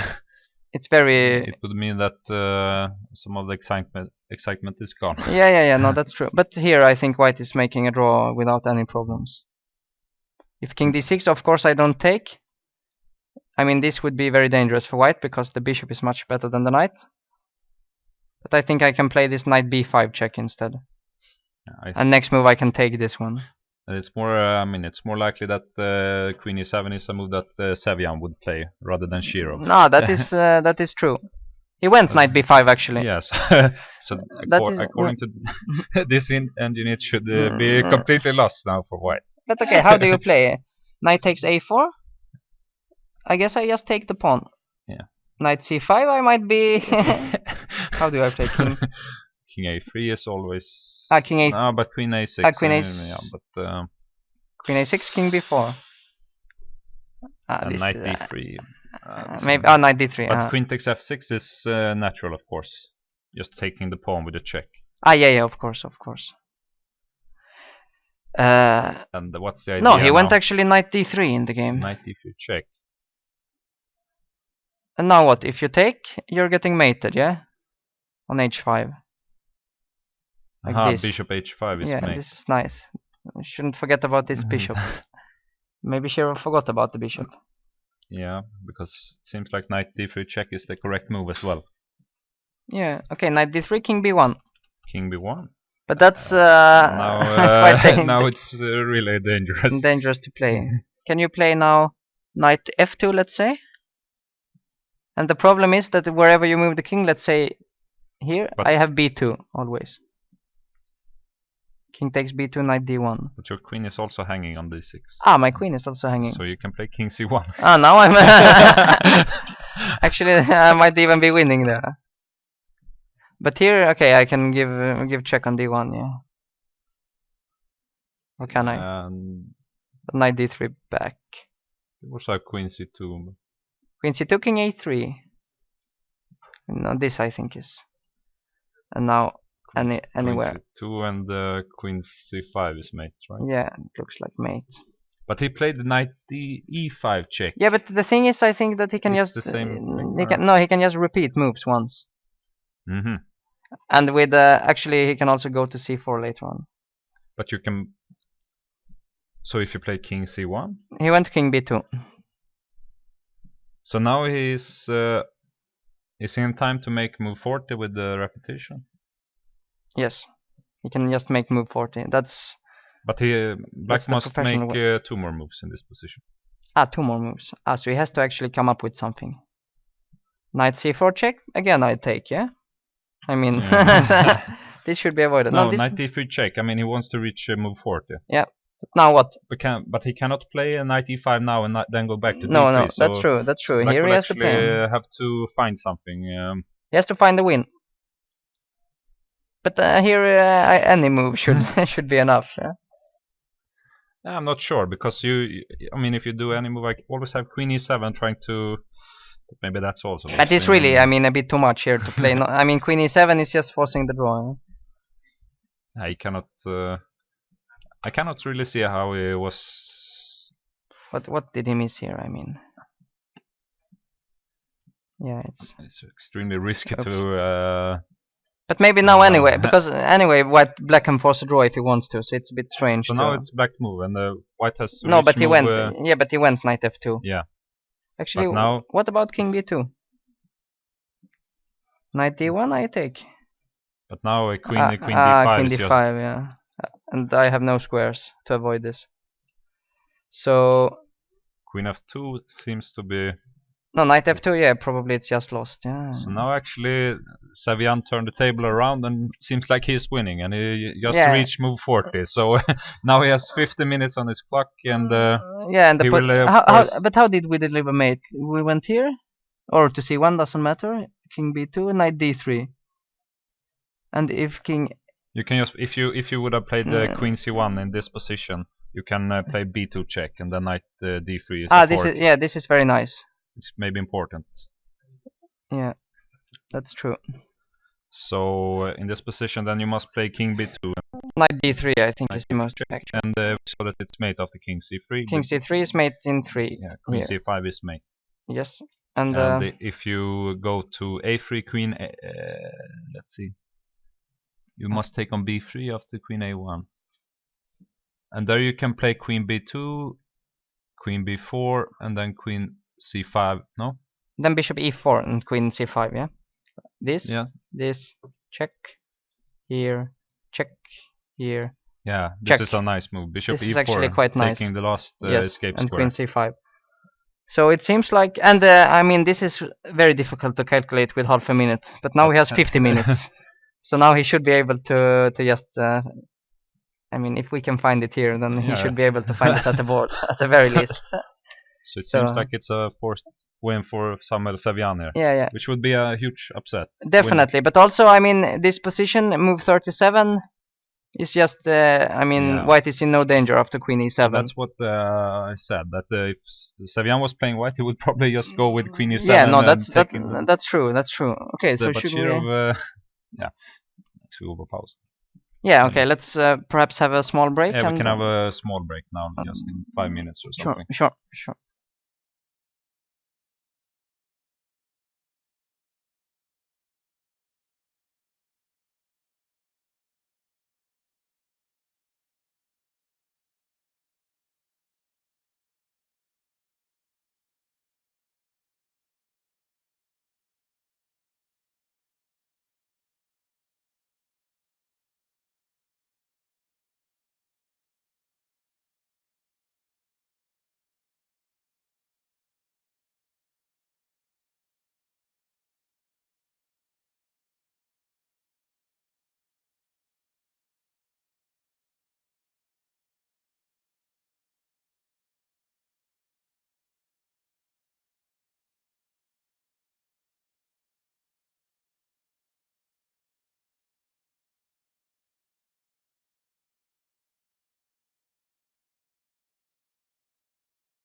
So we're back here in the studio with Sam Savian, who won his game today with the black collar against Alexei Shirov, seeded number 2 in the tournament. So an extremely important victory for the tournament, especially since you played back. But more importantly, the game was completely crazy, especially in the end. So it was very exciting for us to follow the last moves at least before move 30.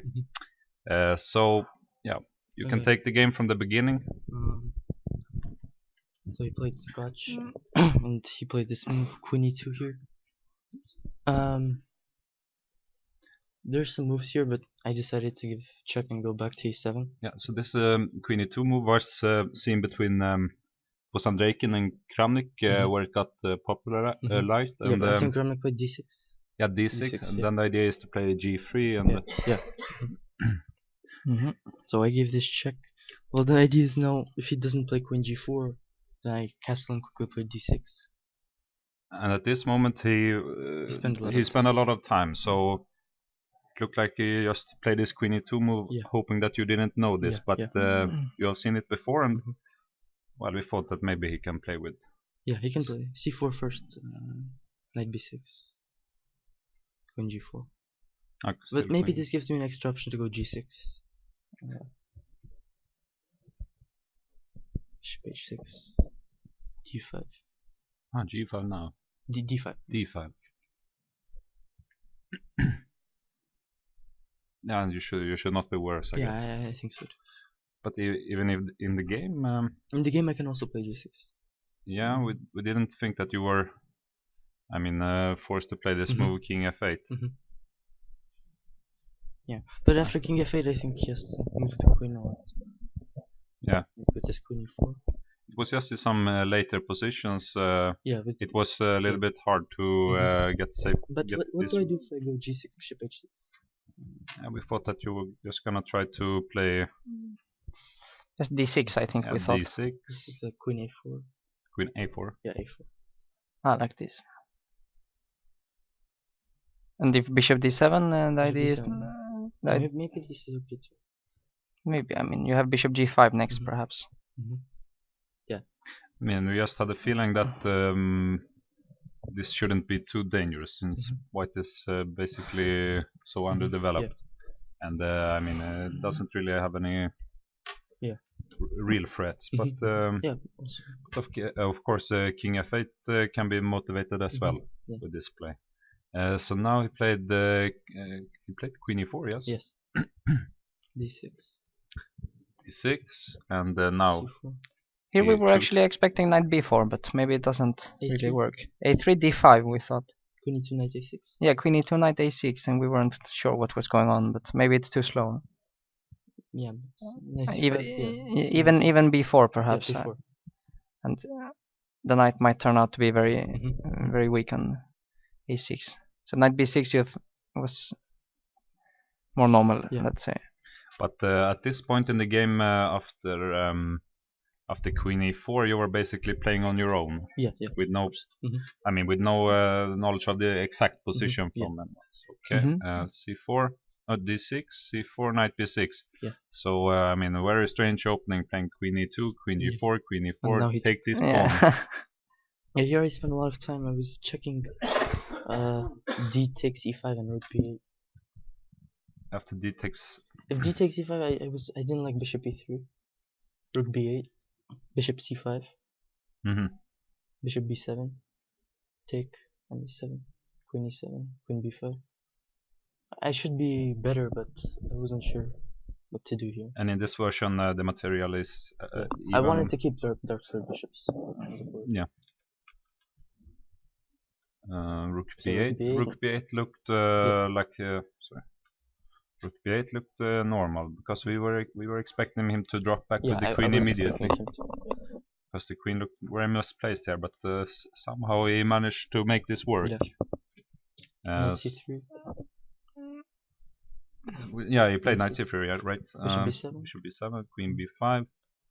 Knight D7. I missed this idea. D6, D6. Yeah. So you missed Queen A5. Yeah. That was you were, what we were guessing actually. calculating this move. Yeah. queen Yeah. a5, and it's very good for white.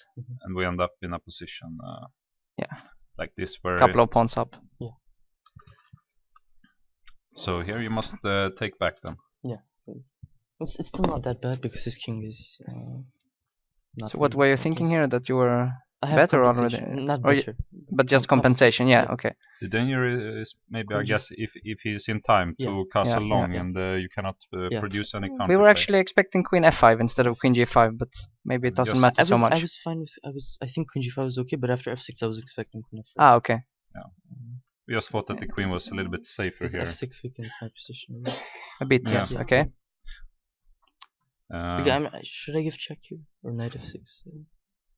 We thought even knight f6 might we be thought interesting. knight f6, but the problem was that after bishop e3 and if, let's say h6, queen Yeah. a5, this c5 move may Yeah, be yeah. quite Yeah, annoying. Yeah. So the knight was maybe good on d7 Yeah, in a way. Mm-hmm. But of course f6 is a little ugly in a way, Yeah. but maybe you get some time Yeah. at least. Queen h5? So here you were expecting queen f5, or Yes, yes. and you wanted queen e7 and bishop c5 or something else. I'm not sure actually. I don't know. But at this point, queen h5 maybe had already planned to give the rook here on g7. Yeah, Yeah. Here I gave check. I mean, I forgot you can also play bishop e2 because if bishop e3, bishop c6. This is C6. Bishop Ah. c6. And this is not good for it. Long castle bishop a3. So this is already working now. I think so. Yeah. So if it, I Take. guess he must take. No, take. he take. must. I Yeah, think but- if you take, you will be. But if he takes, we if will he just takes, see. Yes. yes. Then he must Let's say there. run. Yeah. Rook b2. King d3. Knight e5. This is king d4. This is mate, yeah. Queen d6. Queen d6. And if he plays, Then I take the knight. Yes. if he goes. Like Yeah, you this, just take the again. knight. Yeah. Yeah, so after I saw this bishop a3, I was happy with bishop queen e7, bishop c6, but you can also play bishop e2, which is. Yeah, bishop e2. You missed this idea in the game to play. Actually, I didn't miss it. I miscalculated. Ah, okay. Bishop. I just completely forgot bishop e2, bishop takes g2, rook g1.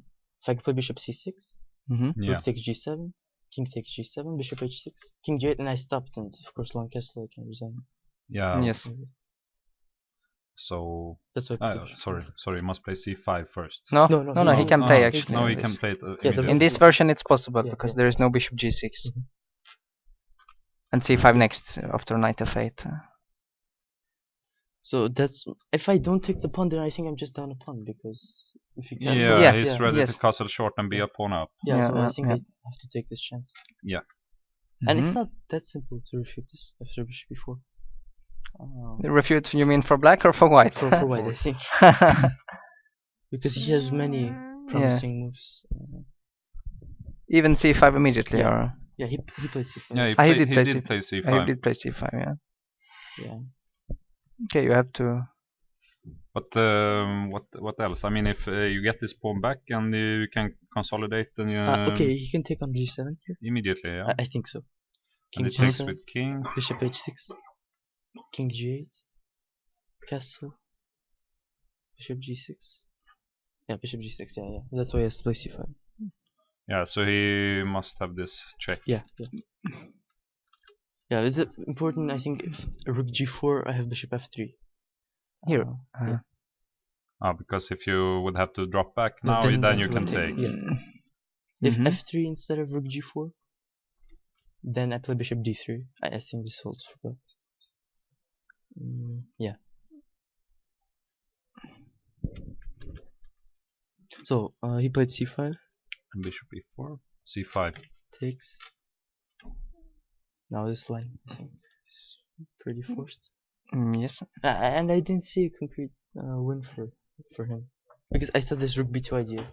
Yeah, and it's quite funny because I mean he sacrificed the whole rook on g7, and the reason that it may not work is because you have rook takes b2. Yeah. So it's very. Interesting geometry. Yeah. Okay, so we have this. So where is the critical point forced, here? I think bishop g6 forced, Yes. bishop c4, knight e6. I think this is a critical point. Here you mean he can play, for example. You can play like queen d5, f4, queen h3, queen g4. So And also even queen e2 perhaps. Yeah, or- queen e2 you mean like this, and then and f4. Yeah, this was we were actually mentioning briefly, but Yeah. We had no clue what was going on. I mean, Yeah. it's extremely hard to evaluate this position. And, Yeah. But it's definitely harder to play black here. Yeah, but on the other hand, you have a rook. you I have a mean. rook in your hand, so Which is not that bad. Okay, I can play rook b4 there and take on. sorry, in after this sequence. Maybe I can play rook b4. Uh-huh. Take on c4. F5 takes on Yeah. c4. Yeah. Uh-huh. So then you would be Yeah, I think. Piece up, yeah, or Just winning here. looks winning, yeah. That's true. Yeah, so. So maybe Queen e2 instead to have knight Queen d5. e2 is also. Yeah, Queen 2 is maybe the best move. Queen king f7. No, knight d5, No, yeah. knight d5. Yeah. Now I do have queen d7. But now there is also the move knight takes c7. Yeah, yeah? knight takes c7. Yes.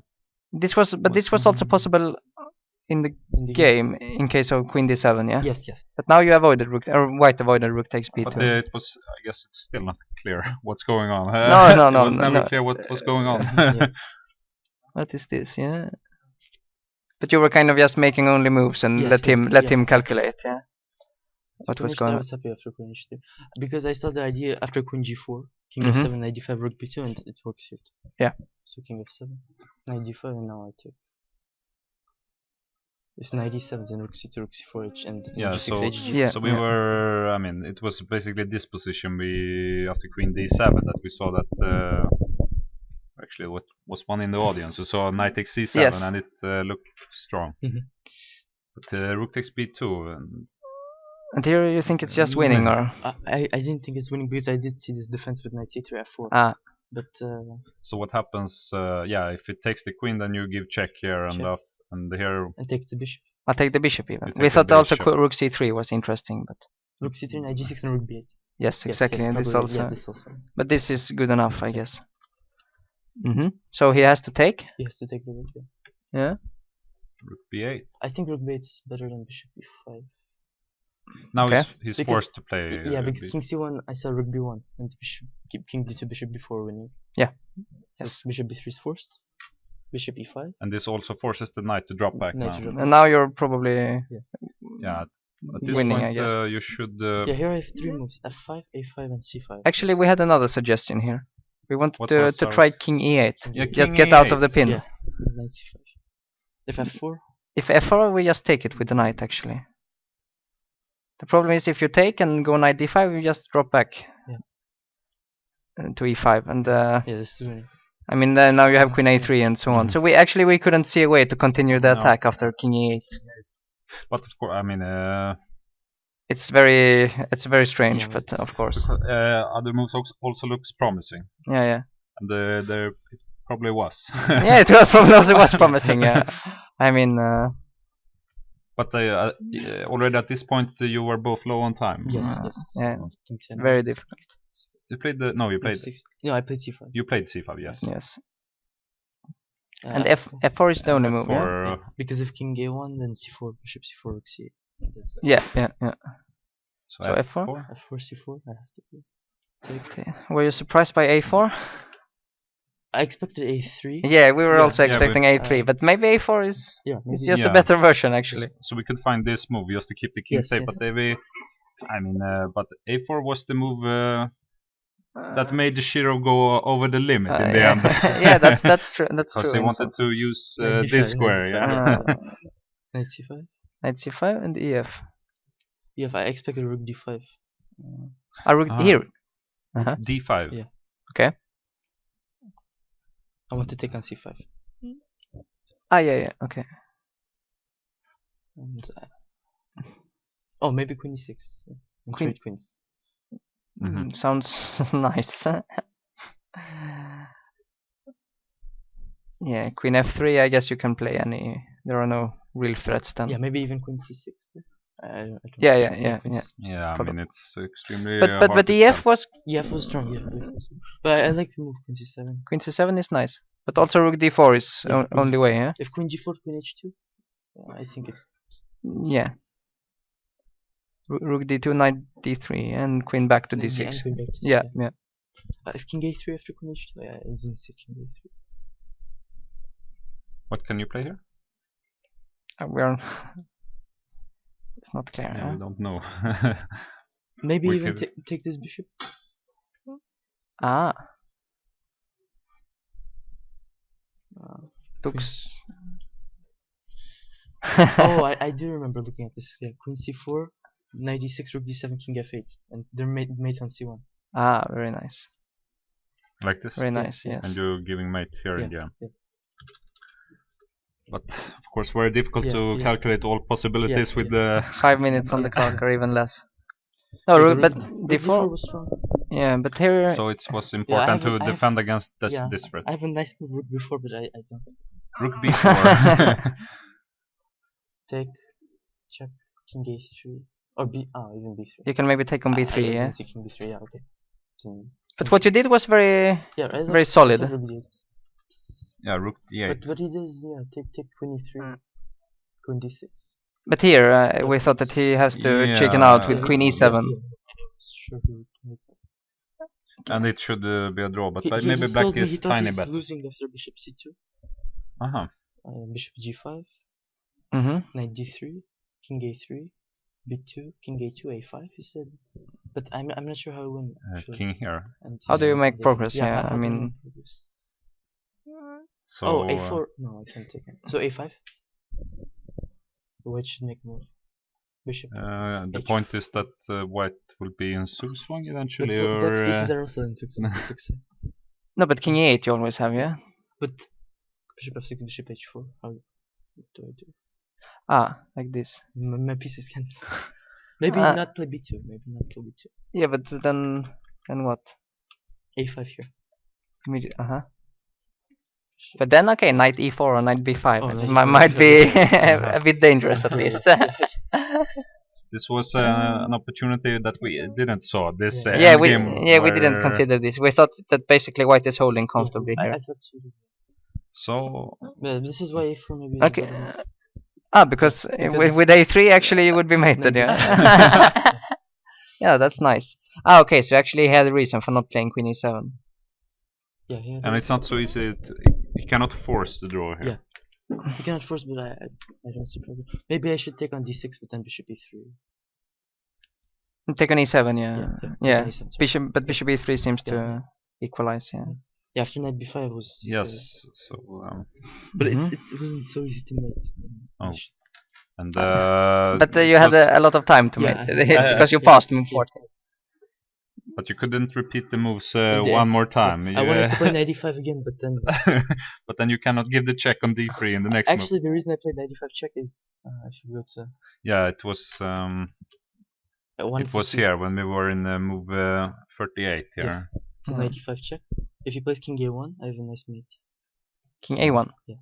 Mm-hmm. B2, Yes. King B2, Queen B4, Queen B3, Knight C4, King A2, Bishop B1, and Mhm. Queen A4 mate. Very beautiful. We saw also something else, I Yeah, think. but he played King B2, and now I have to. But you also had the Queen D1. And if Queen Oh. C1, you have B2 and fork on D3. And if he plays this Oh my. Knight D3 here. I didn't see Knight Queen D3 D1, one, and if Knight this C4, one, Knight C4. but Yeah, this, and this is mate. Yeah. and if he goes, No, but that's what happened, yeah? I This said- you I got said- in the this game. is what happened. This is the game, yeah. Yeah, this is actually the game. I just put the Knight on F2. If he plays King C1 here, this is B2. No, no. What do I do with King C1? No, B2 and then Queen After- B4, after. your own line, yeah? Oh my. You already solved it once.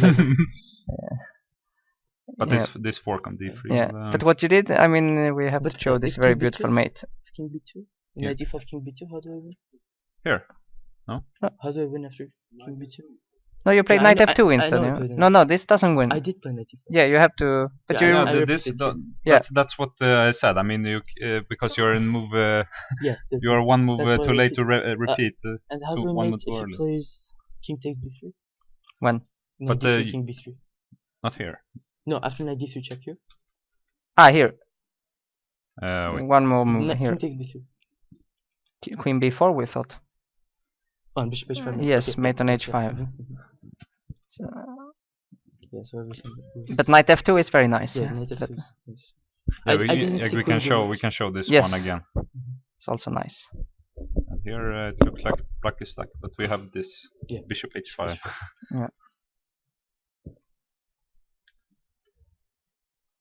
Yeah, after knight f2. I didn't see queen d1 check initially, but after the controller. I saw Yeah, it. It's quite pleasant Yeah, to get yeah, an yeah, additional yeah. 50 minutes Yeah. here. Yeah. well, very good. Now let's show the mate. Yeah, we course. will show the mate. Yes. Yeah, first, because it's very nice. Knight f check, king a3. All this is Yeah, only first. moves. Now Is bishop e4 only? Bishop yeah, e4. Yeah, only move Yeah. to win and checkmate. Yeah. so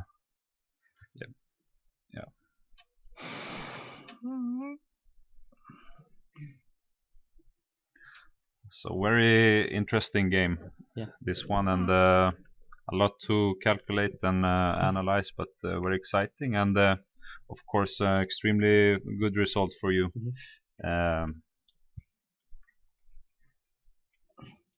So I wish you Lucien. No. So okay, so thank you for the excitement, Thank and I wish you good luck tomorrow and in the rest of the tournament. Yeah, and keep playing in the same style, please.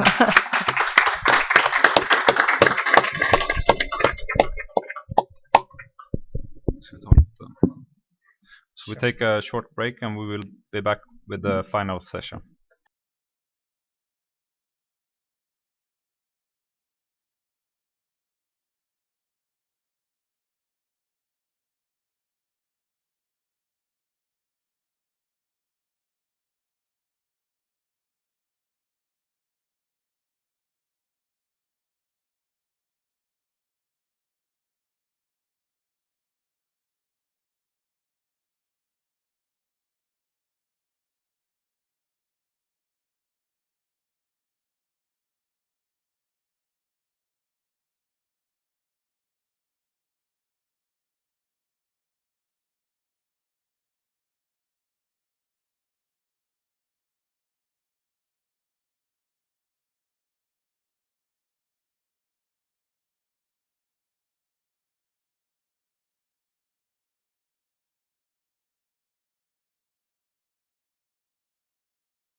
So we are back, and we will conclude the broadcast from today, and we will go quickly talk a little bit about the games. And Nils also had a favorite game of the day. Yeah, that I would like to show. Yes. So okay, just quickly the games. We had Mareko Almashi, a very correct draw. It seemed nothing too much happened.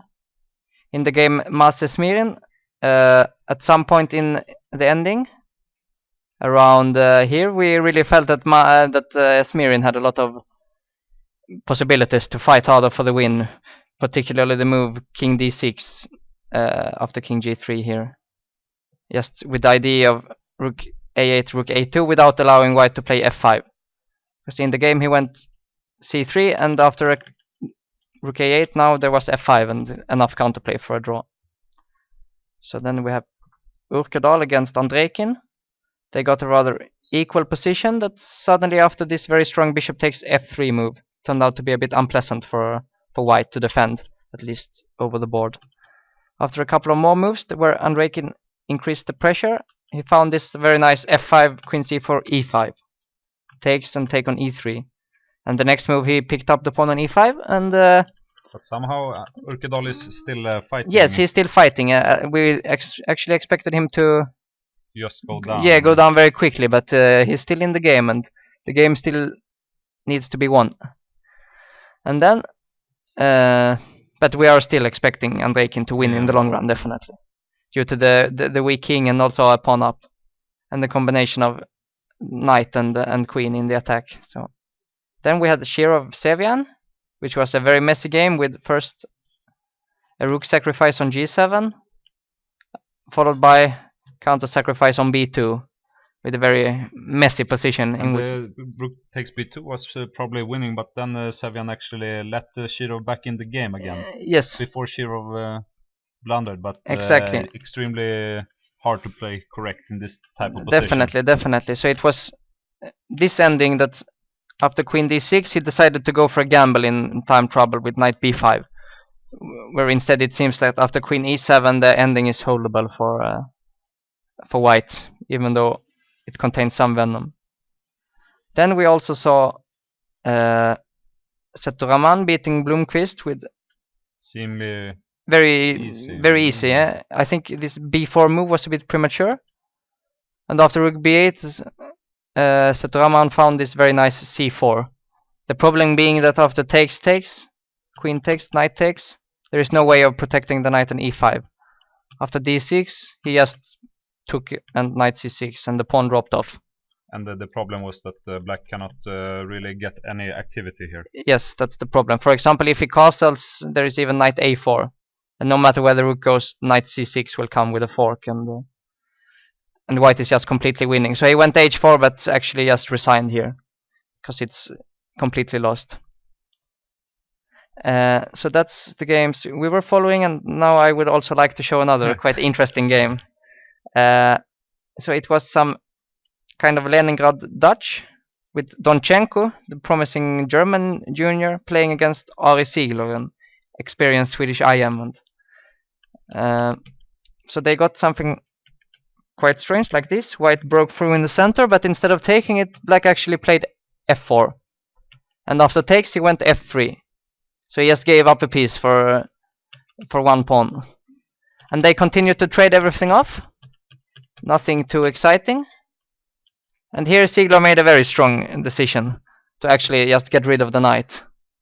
And here it's a full piece up for white, but the bishop is extremely bad on h1. And they continued a bit. Now he won even the pawn. Now it's a full piece up. Yeah.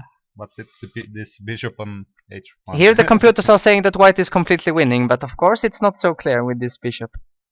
I think that there still is some chances with bringing the king to c5, but I mean trying to attack this pawn, that's the idea. But instead he was trying to break through too quickly, and after this rook e5, maybe he missed that rook e8 is generating a lot of counterplay. Of course now if you take it's an elementary draw. You can basically remove the bishop from h1 and it's the same. So he took, but now there is serious counterplay against f2. And the bishop is still on h1. This bishop is still on h1, yeah. So they are still playing, and he decided finally to take. Because f2 was... No, but he doesn't really have anything else. I think black is going to perpetual checks. Yeah. Perpetual checks there. So the only way to keep the game going is taking here. Now I guess bishop takes should also be a fairly simple draw, but he took with the pawn. And here, I think if anyone is playing for the win, it's probably black, because he can just take here and activate the rook. And so a very interesting positional game by Ziegler here. It will be exciting to follow how it goes.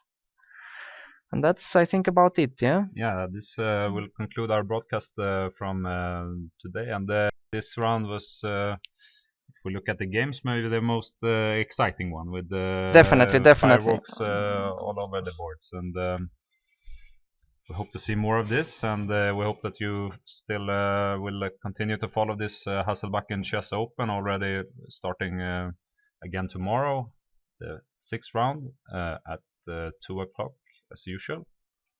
So thank you for watching, and see you tomorrow. Thank you.